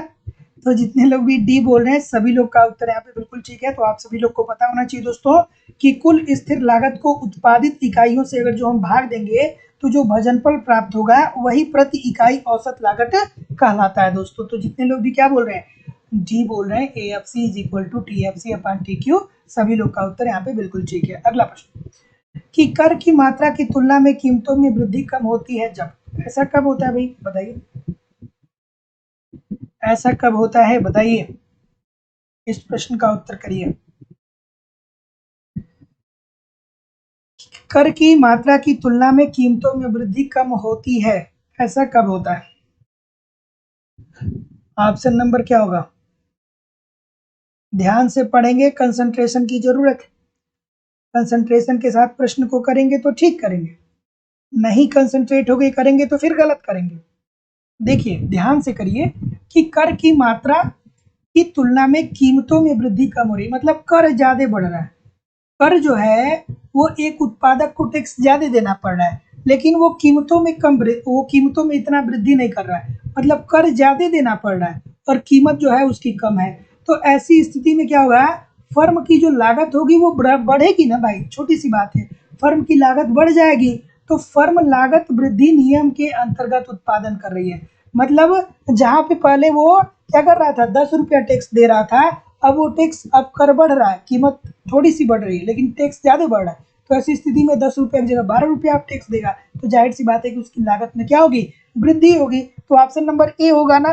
तो सी क्यों कर रहे हैं, सी क्यों कर रहे हैं भाई, सी क्यों कर रहे हैं? सी में क्या है, फर्म लागत ह्रास नियम थोड़ी होगा, कर फर्म को कर ज्यादा देना पड़ रहा है, और जब ज्यादा कर देगा पहले की अपेक्षा तो भैया ये वृद्धिमान लागत हो जाएगा ना, तो मतलब ज्यादा अब लागत लग रही है ना, तो इसे फर्म लागत वृद्धि नियम के अंतर्गत उत्पादन करेगी ना। तो ऑप्शन नंबर ए हो जाएगा। अगला, अनुकूलतम उत्पादन वह है जो, अब चलिए अनुकूलतम फर्म आता है, अनुकूलतम उत्पादन आता है, चलिए बताइए अनुकूलतम उत्पादन क्या है? क्या उत्तर होगा, अनुकूलतम उत्पादन क्या होता है, बताइए इस प्रश्न का उत्तर। थोड़ा सा लाइक शेयर भी किया करिए, निवेदन है सभी लोगों से कि लाइक शेयर जरूर किया करिए, ठीक है। क्या उत्तर होगा भाई?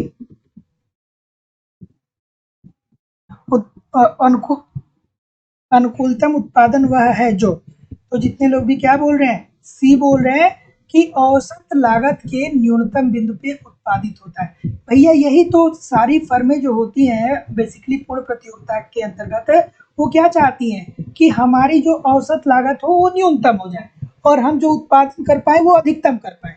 औसत लागत न्यूनतम हो, उत्पादन अधिकतम हो, तो ऐसी ही फर्मों को क्या बोलेंगे दोस्तों, अनुकूलतम फर्म बोलेंगे।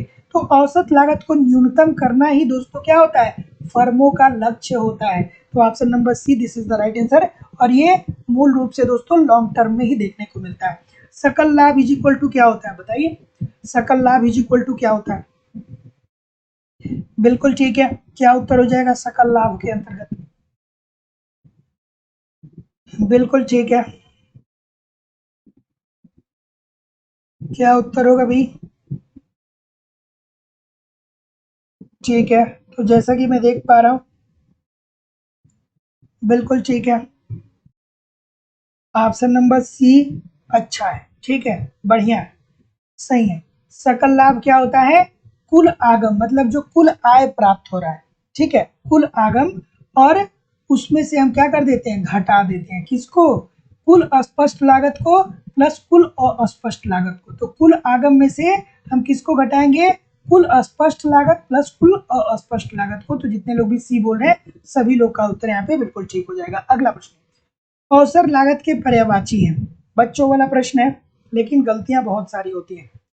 चलिए, जूही शुक्ला जी, अश्वनी जी, निरुपमा जी, बिंदेश जी, शिवानी जी, आदित्य जी, रविंद्र कुमार जी, राजेश कुमार जी, ठीक है, अरुदत्ती पांडे जी, रुखसार खातून जी, जयंत कुमार जी, अरुण कुमार जी, चलिए, अनिका चौरसिया जी, आदित्य जी, अनीस यादव जी। चलिए, इस प्रश्न का उत्तर सभी लोग करिए भैया, क्या उत्तर हो जाएगा? बिल्कुल ठीक है, तस्नीम खान जी, पुष्पिता जी, बिल्कुल ठीक है। चलिए, आरिफा बेगम जी, चंद्रजीत जी, नेहा सिंह जी, राकेश राय जी। चलिए, इस प्रश्न का उत्तर करिए, तो क्या उत्तर हो जाएगा भाई? ऑप्शन नंबर बी हो जाएगा ना।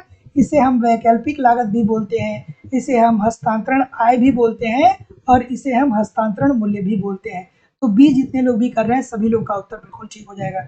थोड़ा सा मैं बीच बीच में नाम इसलिए ले लेता हूँ कि कुछ लोग कहते हैं सर आप पहले तो बहुत नाम लिया करते थे, अब आप नाम नहीं लेते ठीक है। तो पहले क्या था कि थोड़ा टाइम ज़्यादा था, क्वेश्चन थोड़े कम भी होते थे तो ठीक थे, लेकिन अब टाइम थोड़ा सा क्या है, कम है, तो पढ़ाई पे ज़्यादा फोकस किया जाए। सिलेक्शन ले लेंगे, फिर आप आइए बैठिए चैनल पे इंटरव्यू दीजिए, ठीक है। चलिए, इस प्रश्न का उत्तर करिए कि आर्थिक लागत को वैकल्पिक रूप से इस तरह अभिव्यक्त किया जा सकता है। कैसे अभिव्यक्त किए करते हैं भैया आर्थिक लागत को, बताइए। चलिए, बिल्कुल ठीक है। ऑप्शन नंबर क्या हो जाएगा? अब इसके लिए तो दोस्तों देखिए आपको कॉन्सेप्ट पढ़ना पड़ेगा। कॉन्सेप्ट नहीं जानते होंगे तो एक लाइन में इसको सॉल्व नहीं किया जा सकता है, ठीक है। ये लेखांकन लागत होगी और निहितार्थ लागत होगी। तो अब भैया आर्थिक लागत को वैकल्पिक रूप में इस तरह अभिव्यक्त किया जाता है, लेखांकन लागत प्लस निहितार्थ लागत के रूप में। Option number B this is the right answer हो जाएगा। इसलिए मैं दोस्तों बोल रहा हूँ कि आपको एप्लीकेशन पे सब कुछ पढ़ाया जा रहा है, और ये भी दोस्तों महत्वपूर्ण है कि कंटेंट जो आप पढ़ रहे हैं उससे वो एग्जाम के ओरिएंटेड है कि नहीं है। बहुत सारे लोग इस तरीके से तैयारी कर रहे हैं कि चीजें कुछ पढ़ रहे हैं और जहां से एक क्वेश्चन जिस कॉन्सेप्ट से बनते हैं उस कॉन्सेप्ट को वो 10 पन्ने में पढ़ रहे हैं और अननेसेसरी रूप से दिमाग को खर्च कर रहे हैं। देखिए आपको ये जानना जरूरी है कि एग्जाम के ओरिएंटेड कौन सी चीजें ठीक है। अगर जो आप 10-15 मोटी मोटी किताब पढ़ के दिमाग को में रखने की क्षमता रखते हैं तब आप ठीक है पढ़िए, लेकिन जो एग्जामिनर है ना वो पेपर बनाता है और वो भी जानता है कि आज के समय में हम अपने दिमाग का इतना प्रयोग नहीं कर पाएंगे कि 10-20 किताबें मोटी मोटी पढ़ के क्या कर लेंगे, सिलेक्शन ले लेंगे। तब तो आप बहुत बड़े अर्थशास्त्री बन जाओगे। ये थोड़ा सा संभव नहीं है। तो ऐसी स्थिति में आपको देखना ये है कि जो आपकी एग्जामिनेशन में क्वेश्चन बन रहे हैं वो किस पार्ट से बन रहे हैं, कितने चीजें तक बन रही है, ठीक है। बहुत ज्यादा क्या करना है दोस्तों कि बहुत ज्यादा अगर जो उलझ भी जाएंगे तो फिर समस्या क्रिएट हो जाएगी। एप्लीकेशन पे सब कुछ दोस्तों आपको पढ़ाया जा रहा है, और अब मंगलवार से दोस्तों सिंसियरिटी से वहाँ पे एक क्लास आपकी स्टार्ट होने वाली है। तो एप्लीकेशन पे A to Z आपको कॉन्सेप्ट पढ़ाया जा रहा है। साथ ही साथ दोस्तों आपको पूरी इकोनॉमिक्स की नोट्स दी जा रही है। वैलिडिटी आपको लाइफ टाइम है। टेस्ट सीरीज आपको बहुत सारे प्रोवाइड कराए जा रहे हैं। साथ ही साथ दोस्तों आपका करंट भी कवर करवा दिया जाएगा जब एग्जाम करीब आ जाएगा तो, और 10 साल का आपको पेपर भी दिया जा रहा है। सब कुछ मेरे द्वारा दिया जा रहा है। वहाँ पे पढ़ते रहिए, यहाँ पे प्रैक्टिस करिए, कोई भी आपको समस्या नहीं होगी दोस्तों। एडमिशन ओपन है। एडमिशन की फीस केवल और केवल 2000 रुपये है। 2000 रुपये आपको पेमेंट करना पड़ेगा इस नंबर पे, गूगल पे, फोन पे या पेटीएम के माध्यम से, और इसका स्क्रीनशॉट आपको इसी व्हाट्सएप नंबर पे सेंड करना होगा। यूपी पीजीटी की क्लास 1 बजे से 2 बजे तक चलेगी, और झारखंड पीजीटी की क्लास जो टीजीटी पीजीटी की जो क्लास है वो आपकी 11 बजे से 12 बजे तक एप्लीकेशन पे लाइव होगी, ठीक है। तो जब कोई फर्म वाह्य मितव्ययताएं प्राप्त करती हैं तब उसके लागत वक्र पर क्या असर पड़ता है। तो जैसा कि मैं देख पा रहा हूँ कि ए की तरफ मैक्सिमम लोग जा रहे हैं, तो जितने लोग भी ए की तरफ जा रहे हैं सभी लोग का उत्तर बिल्कुल ठीक है। नीचे की तरफ ये क्या होते हैं दोस्तों, खिसक जाएंगे, ठीक है। ऐसा क्यों होता है ये बात भी जानना चाहिए। ऐसा इसलिए होता है कि इस उद्योग में नई फर्में अगर जो प्रवेश करेंगी तो उद्योगों का क्या होता जाएगा, आकार बढ़ता चला जाएगा। उद्योगों में क्या होगा, नई फर्में प्रवेश करेंगी, और नई फर्में प्रवेश करेंगे तो इसका आकार क्या होता चला जाएगा, बढ़ता चला जाएगा, और उद्योगों की लागत क्या होती चली जाएगी, घटती चली जाएगी। तो जितने लोग भी ये बोल रहे हैं ठीक बोल रहे हैं। अगला प्रश्न है, सीमांत लागत संबंधित नहीं है। किससे संबंधित नहीं है भैया सीमांत लागत, बताइए इस प्रश्न का उत्तर। सीमांत लागत किससे संबंधित नहीं है, क्या उत्तर होगा बताइए। ऑप्शन नंबर, ठीक है, ठीक है, ठीक है, बिल्कुल ठीक है। तो देखिए छोटी सी बात है, छोटी सी बात है। सीमांत लागत जो होता है ना भैया वो कुल स्थिर लागत से क्या होता है, स्वतंत्र होता है। और कुल स्थिर लागत क्या है कि आपको अगर जो उत्पादन करना है, अगर जो कोई फर्म उत्पादन कर रही है तो कम से कम कुछ लागतों को वहन करना पड़ेगा, ठीक है। जैसे भूमि हो गया, ठीक है, श्रमिक हो गए, उनको इलेक्ट्रिसिटी हो गया, बिजली हो गया, इन सारी लागतों को उसको वहन करना पड़ता है, चाहे उत्पादन हो या चाहे न हो, ठीक है। तो सीमांत लागत जो होगा वो कुल स्थिर लागत से क्या होगा दोस्तों, भिन्न होगा। तो option number B this is the right answer हो जाएगा। अगला, सीमांत लागत ज्ञात करने का सूत्र क्या है। बच्चों वाला प्रश्न आ गया। जो लोग पुराने हैं शांत रहिएगा, जो लोग नए हैं वो लोग इस प्रश्न का उत्तर देने का प्रयास करिए, ठीक है। देखिए जो लोग लगातार प्रैक्टिस कर रहे हैं हमारे साथ बने हुए हैं ना, उनके लिए ये बहुत बच्चों वाले प्रश्न होंगे। लेकिन अगर जो आपने इस प्रश्न को कभी देखा नहीं है तो आप पूरे 2 घंटे भी लगा देंगे तो इस प्रश्न को आप एग्जामिनेशन हॉल में नहीं कर पाएंगे, है ना। चलिए क्या उत्तर हो जाएगा भाई? ठीक है, तो सीमांत लागत क्या होता है? कई बार बताया हूं, फिर बता रहा हूं कि सीमांत लागत उत्पादन की एक अतिरिक्त इकाई उत्पादित उत्पादित करने से कुल लागत में हुई वृद्धि को कहते हैं। ठीक है, तो जितने लोग भी क्या बोल रहे हैं, डी बोल रहे हैं, सभी लोग का उत्तर यहाँ पे बिल्कुल ठीक हो जाएगा। M C N is equal to T C N minus T C N minus one, तो option number D this is the right answer हो जाएगा। अगला प्रश्न ये रहा, जब सीमांत लागत कम हो रही हो तो औसत लागत सीमांत लागत पर क्या असर डालेगा? ठीक है, बिल्कुल ठीक है, ठीक है। चलिए कि जब सीमांत लागत कम हो रही है तो औसत लागत सीमांत लागत पर क्या असर डालेगा? ठीक है, बिल्कुल ठीक है। चलिए, तो क्या उत्तर हो जाएगा भाई? ऑप्शन नंबर, जैसा कि मैं देख पा रहा हूं, बिल्कुल। तो जितने लोग भी ए बोल रहे हैं कि बी बोल रहे हैं, बी क्यों बोल रहे हैं भाई? बी क्यों बोल रहे हैं? ए होगा ना, ए होगा ना। तो जितने लोग भी ए बोल रहे हैं कि जब सीमांत लागत कम हो रही है तो औसत लागत क्या हो जाएगा दोस्तों? सीमांत लागत से कम होता है। ऑप्शन नंबर ए, अभी हमने कुछ देर पहले देखा भी था इस प्रश्न को, तो A this is the right answer हो जाएगा। अगला प्रश्न ये रहा कि उत्पादन की कुल लागत बराबर होगी। ठीक है, क्या उत्तर होगा?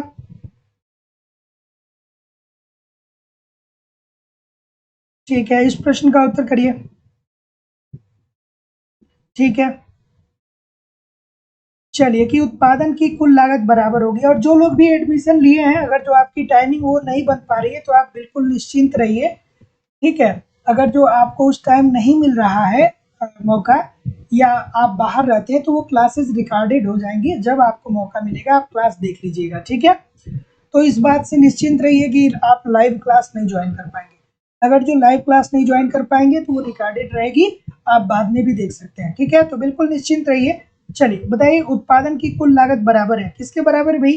तो जितने लोग भी क्या बोल रहे हैं, ये बोल रहे हैं, बिल्कुल ठीक बोल रहे हैं भैया, कि स्थिर लागत प्लस परिवर्तनशील लागत के जो, ठीक है, उत्पादन की कुल लागत किसके बराबर होती है? जो स्थिर लागत होता है, जो परिवर्तनशील लागत होता है। स्थिर लागत में आप कह सकते हैं कि भूमि आ जाएगा, ठीक है, और परिवर्तनशील लागत आ जाएगा। ठीक है, इसमें आप क्या करेंगे कि इसके अंतर्गत क्या आ जाएगा कि आप नई टेक्नोलॉजी को लाएंगे तो टेक्नोलॉजी पे व्यय करेंगे। ठीक है, तो जितने लोग भी ये बोल रहे हैं ठीक बोल रहे हैं, बहुत सारा स्थिर और परिवर्तनशील लागत के उदाहरण होते हैं। चलिए बताइए इस प्रश्न का उत्तर, की दीर्घकाल में सभी लागतें कैसी होती हैं? बताइए इस प्रश्न का उत्तर, बच्चों वाला प्रश्न है, दीर्घकाल में सभी लागतें होती हैं, क्या उत्तर होगा भाई? दीर्घकाल में सभी लागतें होती हैं, छोटी सी बात है। दीर्घकाल मतलब क्या होता है दोस्तों? एक लंबा समय होता है, 20 साल से ज्यादा का समय होता है। तो इसमें क्या होगा, इसमें आप उत्पादन के जितने भी साधन होते हैं, भूमि हो गया, पूंजी हो गया, श्रम हो गया, टेक्नोलॉजी हो गया, सबको आप धीरे धीरे क्या कर सकते हैं? परिवर्तित कर सकते हैं। ठीक है, तो जितने लोग भी बी बोल रहे हैं बिल्कुल ठीक है। और अल्पकाल में सभी लागतें क्या होती है दोस्तों? परिवर्तनशील नहीं होती हैं, लेकिन दीर्घकाल में परिवर्तनशील होती हैं, क्योंकि दीर्घकाल में बहुत समय होता है। हमने पहले 10 श्रमिक को रखा था, अब हमने उत्पादन को बढ़ाने के लिए 12 श्रमिक रख दिए, फिर 15 रख दिए, फिर 20 रख दिए, दीर्घकाल में बढ़ाते चले जा रहे हैं। पहले टेक्नोलॉजी हमारी 100 रुपए की थी, अब हमने 120 किया, 50 किया, 100 200 किया, 500 किया। तो दीर्घकाल में सभी लागतें परिवर्तनशील होती हैं, लेकिन अल्पकाल में नहीं होती है। इसका कारण यही होता है दोस्तों कि अल्पकाल के में उतना समय नहीं होता है कि आप क्या करें, इन साधनों को परिवर्तित कर पाए। ठीक है, अगला प्रश्न, इनमें से कौन सा कथन सत्य है? बताइए, इसमें से कौन सा कथन सत्य है भाई? इसमें से कौन सा कथन सत्य है? क्या उत्तर होगा भाई? इसमें से कौन सा कथन सत्य है, आपको बेसिकली बताना है। ठीक है, क्या उत्तर होगा?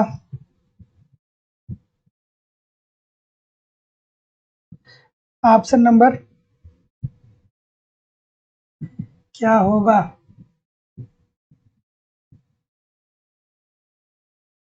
ए बी, ए बी, बहुत सारे लोग ए बी की तरफ जा रहे हैं भैया। जितने लोग भी बी की तरफ जा रहे हैं ना, आप बहुत अच्छा जा रहे हैं, और जो लोग भी ए जा रहे हैं आप थोड़ा ध्यान दीजिए कि जो कुल आगम होता है, मतलब जो कुल आय होती है, वो बिक्री इकाइयां इंटू औसत आगम होती है। ठीक है, मतलब बिक्री इकाइयों को हम किससे गुणा कर देते हैं? औसत आगम से गुणा कर देते हैं। तो जितने लोग भी बी बोल रहे हैं सभी लोग का उत्तर यहाँ पे बिल्कुल ठीक हो जाएगा। तो याद रखिएगा कि इनमें से कौन सा कथन सत्य है? तो कुल आगम इज इक्वल टू बिक्री इकाइयां इंटू औसत आगम। ठीक है, अगला प्रश्न। जयंत कुमार जी कह रहे हैं ए और सी में कंफ्यूज है, ना ए होगा ना सी होगा। ठीक है, चलिए बताइए इस प्रश्न का उत्तर। आप कंफ्यूज भी उसी में हो रहे हैं जो उत्तर होगा ही नहीं। ठीक है, चलिए बताइए इस प्रश्न का उत्तर भाई, कि वह बिंदु जहां फर्म अपनी परिवर्तनशील लागतें पूरा कर पाती है वो क्या कहलाता है? चलिए बताइए। परिवर्तनशील लागतों को ये पूरा कर पा रही है, बस देखिएगा ध्यान से। ठीक है, ठीक है, ठीक है, बिल्कुल ठीक है,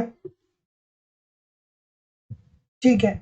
तो जितने लोग भी बी बोल रहे हैं, उत्पादन बंद होने का बिंदु, सभी लोगों का उत्तर है दोस्तों बिल्कुल ठीक है। तो वह बिंदु जहां फर्म अपनी परिवर्तनशील लागतें पूरा कर पाती हैं, ये दोस्तों उत्पादन बंद होने का बिंदु कहलाता है। तो जितने लोग भी बी बोल रहे हैं सभी लोग का उत्तर बिल्कुल ठीक है। ये तो छोटी सी बात है, इस पर हम लोगों ने एक बार नहीं बहुत बार डिस्कस किया है। ठीक है, अगला प्रश्न, कि निम्न में से कौन सा कथन सीमांत लागत तथा औसत लागत के बीच सही संबंध को बताता है? चलिए बताइए इस प्रश्न का उत्तर, कि निम्न में से कौन सा कथन सीमांत लागत और औसत लागत के बीच सही संबंध बताता है? अच्छा सा प्रश्न है, बताइए। ठीक है, बढ़िया सा प्रश्न।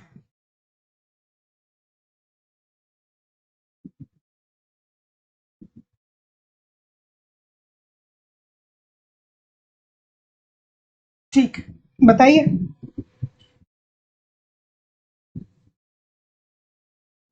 इस टाइप का आपने कभी डायग्राम पढ़ा होगा तो आप जानते होंगे दोस्तों। तो जितने लोग भी सी बोल रहे हैं ठीक बोल रहे हैं, कि यदि एसी वक्र यू आकार का है तो एमसी वक्र एसी वक्र को उसके न्यूनतम बिंदु पे क्या करता है दोस्तों? काटता है। तो जितने लोग भी सी बोल रहे हैं सभी लोग का उत्तर ठीक है, कि यदि एसी वक्र यू आकार का है तो एमसी वक्र एसी वक्र को उसके न्यूनतम बिंदु पे क्या करता है? काटता है। Option number see this is the right answer हो जाएगा। अगला प्रश्न, कि पूर्ण प्रतियोगिता में दीर्घकाल में साहसी हमेशा प्राप्त करता है। बच्चों वाला प्रश्न है, जो लोग पुराने हैं थोड़ा शांत रहेंगे तो ज्यादा ठीक रहेगा, जो लोग नए हैं वो लोग इस प्रश्न का उत्तर करिए। कि पूर्ण प्रतियोगिता में दीर्घकाल में साहसी हमेशा प्राप्त करता है, क्या प्राप्त करता है भैया बताइए? इस प्रश्न का उत्तर करिए। तो जैसा कि मैं देख पा रहा हूं, हमेशा वो क्या करेगा? Option number D. कितने लोग सहमत हैं मुझसे? कोई डी वाला है? डी वाला कोई है? डी वाला कोई नहीं है, सभी यही बोल रहे हैं, ठीक बोल रहे हैं भैया, कि पूर्ण प्रतियोगिता में दीर्घकाल में जो साहसी होगा वो हमेशा ही क्या करता है? सामान्य लाभ ही प्राप्त करता है, क्योंकि पूर्ण प्रतियोगिता के अंतर्गत क्रेता और विक्रेता सभी को क्या होता है दोस्तों? बाजार का ज्ञान होता है, वस्तुएं समरूप होती हैं, और क्या होता है दोस्तों कि कीमत का निर्धारण जो होता है वो किसके द्वारा किया जाता है? उद्योगों के द्वारा मांग व पूर्ति के आधार पर किया जाता है। तो जितने लोग भी ये बोल रहे हैं ठीक बोल रहे हैं। अगला प्रश्न, पूर्ण प्रतियोगिता का अर्थ होता है। अब पूर्ण प्रतियोगिता का अर्थ क्या होता है बताइए? अच्छा, कभी कभी क्या होता है कि बहुत इजी इजी प्रश्न आने लगते हैं, और कभी कभी प्रश्न थोड़े से कठिन होते हैं। तो कुछ लोग जब इजी प्रश्नों को देखते हैं तो उनको ये लगता है कि सर तो इजी इजी प्रश्नों को करवा रहे हैं, और तो वो क्या करते हैं कि उनको लगता है कि यार ये हमारे स्टैंडर्ड का नहीं है। और जब कठिन प्रश्न आते हैं तो उनको कुछ समझ ही में नहीं आता है, तो भी सोचते हैं यार ये कहाँ हो पाएगा, नहीं हो पाएगा। तो वो अपने धैर्य को खो करके सेशन को छोड़ देते हैं। ठीक है, धैर्य नहीं खोना है आपको। सारे 3 लेवल बनते हैं, इजी लेवल, मॉडरेट लेवल और दोस्तों कठिन लेवल के प्रश्न आपको बनते हैं। तीनों लेवल आपको पढ़ाया जा रहा है, बशर्ते आप निश्चिंत होकर क्लास को करेंगे तो सारी चीजें ठीक होंगी, है ना? तो जितने लोग भी क्या बोल रहे हैं भैया? जी बोल रहे हैं, ठीक बोल रहे हैं, कि समरूप वस्तुएं होती हैं। जैसे गेहूं की मंडी हो गई। गेहूं क्या होता है दोस्तों? समरूप होता है, कलर एक ही जैसा होता है, साइज एक ही जैसा होता है। उद्योगों में फर्म उद्योगों में फर्मों का स्वतंत्र प्रवेश होता है। भाई कोई भी फर्म आए, जो उद्योग के द्वारा कीमत निर्धारित किया गया, उस कीमत पे वो जितनी चाहे अपने वस्तुओं की मात्रा बेच सकता है। क्रेताओं विक्रेताओं की संख्या बहुत बड़ी होती है, बहुत सारे खरीदने वाले होते हैं, बहुत सारे बेचने वाले होते हैं। तो ऑप्शन नंबर क्या हो जाएगा? D, this is the right answer हो जाएगा उपरोक्त सभी। अगला प्रश्न, अब इस प्रश्न का उत्तर करिए भैया, बताइए। निम्न रेखा चित्र को आपको अवलोकन करना है। अवलोकन करिए, कॉन्सेप्ट पढ़े होंगे तो अवलोकन करने की जरूरत ही नहीं पड़ेगी। ठीक है, चलिए, अगर जो कॉन्सेप्ट पढ़े होंगे तो आपको भैया इसमें सोचने समझने की बात ही कुछ नहीं है। इससे इजी प्रश्न इकोनॉमिक्स में और कुछ हो ही नहीं सकता। ठीक है, यहाँ पे क्या होता है दोस्तों? पी जो कीमत होता है वो ए आर और एम आर के बराबर होता है। ये पूर्ण प्रतियोगिता की कंडीशन है ना। और यहीं पे क्या होता है? यहीं पे एक जो उद्योग होता है वो जितना कीमत निर्धारित किया रहता है, उसी कीमत के आधार पे एक जो नई फर्में आ रही हैं, जो पुरानी भी फर्में हैं, वो जितना चाहे उतने अपने प्रोडक्ट को क्या कर सकती हैं? बेच सकती हैं। तो जितने लोग भी बी बोल रहे हैं, ठीक बोल रहे हैं, मुझे नहीं लग रहा है कि कोई गलत करेगा, सभी लोग सही ही करेंगे। अगला प्रश्न आपके सामने ये रहा। ठीक है, कि पूर्ण प्रतियोगिता में निश्चित विकास की परिस्थिति में स्वर्ण युग का विश्लेषण किस अर्थशास्त्री ने किया? अच्छा, कुछ लोग ये हमसे कह रहे थे कि सर जो 10 साल का आप पेपर ले रहे हैं 2000 से लेकर के 2021 तक, उसको 2 वीडियो में कर दीजिए। कितने लोग इस बात से सहमत हैं और कितने लोग इस बात से सहमत हैं कि पूरी क्लास को एक ही वीडियो के माध्यम से कराया जाए? देखिए, आपके पास 3 ऑप्शन है। ठीक है, आपके पास 3 ऑप्शन है, या तो एक-एक पेपर को कर लिया जाए। ठीक है, एक-एक पेपर को किया जाएगा तो उसके लिए भी आपको मैं 1 दिन में 5 पेपर दे दूँगा, या तो 2 दिन में कर दिया जाए, 5 साल का 1 बार और 5 साल का 1 बार। तो ये 2-3 ऑप्शन आपके पास है। ठीक है, हाँ, वो होगी भारती जी, वो क्लास आपकी होगी सोमवार को शाम को 6 बजे से। वो क्लास जो होगी सोमवार को शाम को 6 बजे से, ये होगी लाइव स्टडी इलाहाबाद के मोबाइल एप्लीकेशन पे। ठीक है, तो क्या उत्तर हो जाएगा भाई? ठीक है, अंबिका कुमारी जी करें सर 2 पार्ट में कर दीजिए। ठीक है, हाँ, 2 पार्ट में कुछ लोग कर रहे हैं। चलिए 2 पार्ट में फिर करते हैं। ठीक है, 5 साल का 1 बार कर देते हैं, 5 साल का 1 बार कर देते हैं। ठीक है, 2 दिन में कंप्लीट कर लेते हैं, 2 दिन में कंप्लीट कर लेते हैं। ठीक है, ये भी सही है। चलिए, ठीक है, मैक्सिमम लोग 2 पार्ट की बात कर रहे हैं। चलिए, तो 2 पार्ट में ही कर लेते हैं, कोई दिक्कत नहीं है। तो क्या उत्तर हो जाएगा भैया? पूर्ण प्रतियोगिता में निश्चित विकास की स्थिति में स्वर्ण युग का विश्लेषण किस अर्थशास्त्री के द्वारा किया गया? तो ऑप्शन नंबर, जितने लोग भी एक ही बात बोल रहे हैं, श्रीमती जॉन रॉबिन्सन, सभी लोग का उत्तर यहाँ पे बिल्कुल ठीक हो जाएगा कि पूर्ण प्रतियोगिता में निश्चित विकास की स्थिति में स्वर्ण युग की बात तो दोस्तों आप लोग को पता ही होगा कि श्रीमती जॉन रॉबिन्सन साहब ने दिया था। ठीक है, महिला थी, साहब नहीं थी, वो मेरी आदत थोड़ी सी पड़ गई है। ठीक है, चलिए, अच्छा सा प्रश्न है ये, इस प्रश्न का उत्तर करिए कि पूर्ण प्रतियोगिता में कीमत कौन निश्चित करता है? बच्चों वाला प्रश्न आ गया। ठीक है, ठीक है,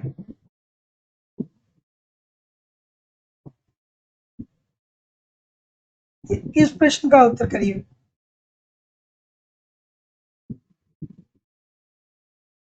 चलिए, हाँ, इसमें सारे प्रश्न पीजीटी के ही होंगे। इसमें पूरे 10 साल के प्रश्न जो होंगे वो पीजीटी के ही होंगे। चलिए, इस प्रश्न का उत्तर करिए, पूर्ण प्रतियोगिता में कीमत कौन निश्चित करता है? तो छोटी सी बात है भैया, उद्योग निश्चित करता है। कैसे निश्चित करता है? मांग व पूर्तियों के आधार पे। ठीक है, और उद्योग कहता है कि कोई भी नई फर्म आए प्रवेश कर जाए, कोई दिक्कत नहीं है, लेकिन जो कीमत निर्धारित किया गया उस कीमत पे आप उसी कीमत पे आप जितनी मात्रा चाहेंगे बेच सकते हैं। अगला प्रश्न है कि सीमांत साधन लागत सदा औसत साधन लागत के बराबर ही होता है, क्योंकि पूर्ण प्रतियोगिता के अंतर्गत चीजें क्या होती है? चलिए बताइए। इस प्रश्न का उत्तर करिए। ऑप्शन नंबर क्या होगा भाई? सीमांत साधन लागत सदा औसत साधन लागत के बराबर ही होता है, क्योंकि पूर्ण प्रतियोगिता के अंतर्गत जाहिर सी बात है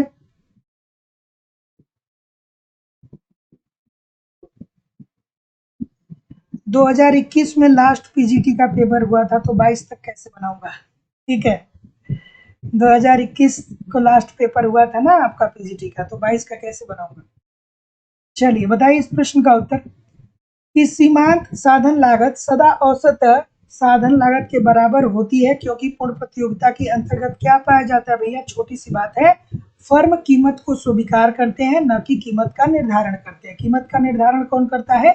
एकाधिकारी करता है। और पूर्ण प्रतियोगिता में फर्म को स्वीकार करने वाली फर्म जो होती है कीमत को स्वीकार करती है, और कीमत को निर्धारित नहीं कर सकता। अल्पकालीन साम्य की अवस्था में पूर्ण प्रतियोगी फर्म। और देखिए दोस्तों, जो प्रीवियस ईयर की क्वेश्चन है ना, वो आप मान के चलिए कि वहां से 50 से 60% प्रश्न डायरेक्टली इनडायरेक्टली आपके एग्जाम में बनते हैं। 100% दोस्तों 50 से 60 प्रश्न बनते हैं, 50 से 60% प्रश्न आपके एग्जामिनेशन में बनते हैं प्रीवियस ईयर से, अगर जो 10 साल का आप पेपर पढ़ लेते हैं। ठीक है, महत्वपूर्ण है। चलिए इस प्रश्न का उत्तर करिए। क्या उत्तर हो जाएगा? ऑप्शन नंबर क्या बोल रहे हैं? अल्पकाल में क्या होता है भैया? हम लाभ भी कमा सकते हैं, हानि भी कमा सकते हैं। हमें न लाभ हो सकता है, न हानि हो सकता है। बहुत सारी कंपनियों ने क्या किया कि अल्पकाल को सोचा, मास्क बनाने लगे, तो एक समय तक तो उनको बहुत ज़्यादा लाभ मिला। उसके बाद कोरोना चला गया, तो उनका मास्क बिका ही नहीं, तो हानि होने लगा। ऐसा भी हो सकता है कि वो उतना बेच सके हो जितना में उनकी लागत आ गई हो, थोड़े से और लाभ कमा लिए हो, तो ऐसी भी स्थिति हो सकती है। ठीक है, तो जितने लोग भी डी बोल रहे हैं ठीक बोल रहे हैं। अगला, दीर्घकालीन साम्य की अवस्था में सभी पूर्ण प्रतियोगी फर्म केवल क्या करती है? इजी सा प्रश्न है भाई। दीर्घकालीन साम्य की अवस्था की बात हो रही है। चलिए बताइए इस प्रश्न का उत्तर। दीर्घकालीन साम्य की अवस्था में सभी पूर्ण प्रतियोगी फर्म केवल क्या करती हैं भैया? तो छोटी सी बात है, ये क्या करती हैं? डी। सभी लोग डी बोल रहे हैं ना? डी ही उत्तर ठीक होगा। बहुत अच्छे, बहादुर। ठीक है यार, डी की तरफ क्यों जा रहे हैं आप लोग? डी की तरफ क्यों जा रहे हैं? ये अच्छा, अब ये बोल रहे हैं ना, ठीक बोल रहे हैं। केवल और केवल ये सामान्य लाभ ही कमा सकती हैं भैया।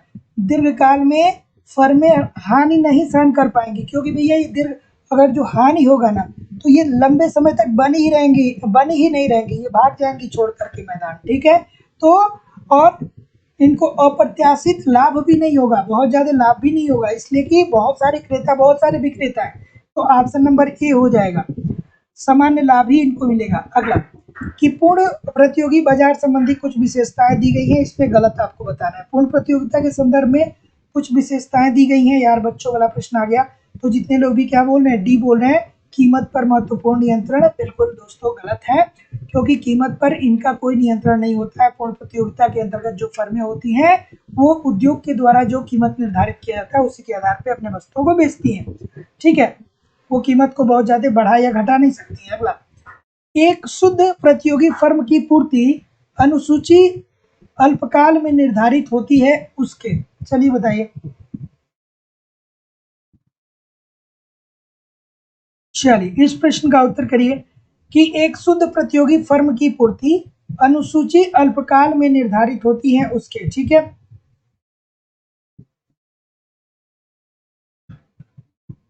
बिल्कुल ठीक है। हाँ भाई देखिए, जो लोग टीजीटी के लिए परेशान हो रहे हैं ना, हम आपसे बता रहा हूं कि टीजीटी में आप 65 में से 64 प्रश्न नहीं या 63 प्रश्न बड़े आराम से कर सकते हैं, अगर जो आप पीजीटी का टेस्ट सीरीज ज्वाइन कर रहे हैं तो। एक बात आप आराम से समझिए इस बात को, सेशन ज्वाइन कर रहे हैं तो, ठीक है, क्लास ले रहे हैं तो, क्योंकि टीजीटी जो है वो थोड़ा सा इजी है पीजीटी से। टीजीटी में कुछ सिलेक्टेड चीजें हैं जहां से प्रश्न आते हैं, लेकिन अब तो थोड़ा सा टीजीटी को भी इसने क्या किया है? एक्सपेंड किया है, तो आपको पूरा पढ़ना है। लेकिन इस बात को आप थोड़ा सा दिमाग में ना बैठाइए कि टीजीटी के लिए अलग पढ़ना है, पीजीटी के लिए अलग पढ़ना है। ठीक है, कुछ ही ऐसे पार्ट हैं जो आपको टीजीटी में नहीं पढ़ने, है ना। तो इस बात को दिमाग में ले करके कोई भ्रांति ना पालिए। चलिए बताइए, तो क्या उत्तर हो जाएगा भाई? डी की तरफ सभी लोग जा रहे हैं, तो जितने लोग भी डी की तरफ जा रहे हैं सभी लोग का उत्तर बिल्कुल ठीक है। ये क्या होता है भैया? एक शुद्ध प्रतियोगी फर्म की पूर्ति अनुसूची अल्पकाल में निर्धारित होती है, उसके सीमांत लागत वक्र के द्वारा ही तो निर्धारित होता है ना, छोटी सी बात। अगला, पूर्ण प्रतियोगिता में एक फर्म की मांग वक्र कैसी होती है? पूर्ण प्रतियोगिता में एक फर्म की मांग वक्र कैसी होती है बताइए? चलिए बताइए इस प्रश्न का उत्तर। ठीक है, बिल्कुल ठीक है, ठीक है। एक सेकेंड रुक जाइएगा। इसका उत्तर ऑप्शन नंबर ए होगा दोस्तों। ये किसकी बात कर रहे हैं? एक सेकेंड रुक जाइए। एक शुद्ध प्रतियोगी फर्म की पूर्ति अनुसूची अल्पकाल में निर्धारित, इसका औसत आगम होगा दोस्तों option number A. This is the right answer. इसका होगा ऑप्शन नंबर, सीमांत लागत वक्र नहीं होगा, औसत आगम से होता है। तो जितने लोग भी ए बोल रहे हैं सभी लोग का उत्तर यहाँ पे दोस्तों बिल्कुल ठीक था। अगला प्रश्न, कि पूर्ण प्रतियोगी में एक फर्म की मांग वक्र कैसी होती है? ठीक है, बताइए इस प्रश्न का उत्तर। पूर्ण प्रतियोगिता में एक फर्म की मांग वक्र होता है, कैसा होता है भैया? तो जैसा कि मैं देख पा रहा हूँ कि आपका उत्तर ए आ रहा है, तो जितने लोग भी ये बोल रहे हैं उत्पाद अक्ष के समानांतर होता है, सभी लोग का उत्तर यहाँ पे दोस्तों बिल्कुल ठीक है। इजी सी बात है, हम लोगों ने कितनी बार दोस्तों इस बात को पढ़ा है, A R is equal to M R को। ठीक है, तो ये क्या होता है? उत्पाद अक्ष के समानांतरित होता है। अगला प्रश्न, बाजार संरचना में किस रूप में एक फर्म अपने उत्पाद की कीमत के ऊपर नियंत्रण लगभग शून्य रखता है? छोटी सी बात है भाई, फिर वही बात हो गई ना, बच्चों वाली बात हो गई ना। तो ऑप्शन नंबर क्या हो जाएगा? बिल्कुल ठीक है। तो जितने लोग भी क्या बोल रहे हैं, डी बोल रहे हैं, तो डी ही होना चाहिए। तो जितने लोग भी डी बोल रहे हैं ठीक बोल रहे हैं कि बाजार संरचना में किसी बाजार संरचना में किस रूप में एक फर्म का अपने उत्पाद की कीमत के ऊपर नियंत्रण लगभग शून्य होता है? पूर्ण प्रतियोगिता के अंतर्गत। पूर्ण प्रतियोगिता के अंतर्गत कोई भी फर्म जो होती है वो कीमत का निर्धारण नहीं कर सकती है। उद्योग के द्वारा जो कीमत निर्धारित होता है उसी के आधार पर उसको अपने वस्तुओं को बेचना होता है। अगला प्रश्न, दीर्घकाल में किसी वस्तु का अंकित मूल्य बराबर होता है उसके उत्पादन की न्यूनतम औसत लागत के बीच जब विद्यमान हो। चलिए अच्छा सा प्रश्न है, बताइए इस प्रश्न का उत्तर। बिल्कुल ठीक है, क्या उत्तर होगा भाई? और यूजीसी नेट के लिए भी जो लोग दोस्तों अप्लाई किए हैं, तो यूजीसी नेट का भी टेस्ट सीरीज उपलब्ध है, आप टेस्ट सीरीज ज्वाइन कर सकते हैं। चलिए बताइए इस प्रश्न का उत्तर। तो जैसा कि मैं देख पा रहा हूँ अगले नई की तरफ जा रहे हैं, ठीक जा रहे हैं यार। कि दीर्घकाल में किसी वस्तु का अंकित मूल्य बराबर होता है उसके उत्पादन की न्यूनतम औसत लागत के जब विद्यमान हो पूर्ण प्रतियोगिता। तो ये तो दोस्तों आपको पता ही होना चाहिए कि न्यूनतम औसत लागत जो होती है दीर्घकाल में एक फर्म की महत्वपूर्ण विशेषता होती है पूर्ण प्रतियोगिता के अंतर्गत। यहाँ से तो बहुत सारे प्रश्न बनते हैं, कहीं भी जाइएगा नहीं दोस्तों। आप लोग कमेंट करके बताइए कि कितने प्रतिशत प्रश्न आपके सही हुए। और लाइव स्टडी इलाहाबाद के मोबाइल एप्लीकेशन पे आपको दोस्तों कंप्लीट इकोनॉमिक्स पढ़ाया जा रहा है। यहाँ पे दोस्तों टीजीटी पीजीटी असिस्टेंट प्रोफेसर और साथ ही साथ दोस्तों झारखंड टीजीटी पीजीटी के पूरे सिलेबस को कवर कराया जा रहा है। यूपी पीजीटी की जो क्लास है आपकी वो मंगलवार से दोस्तों आपकी चलेगी 1 बजे से 2 बजे तक।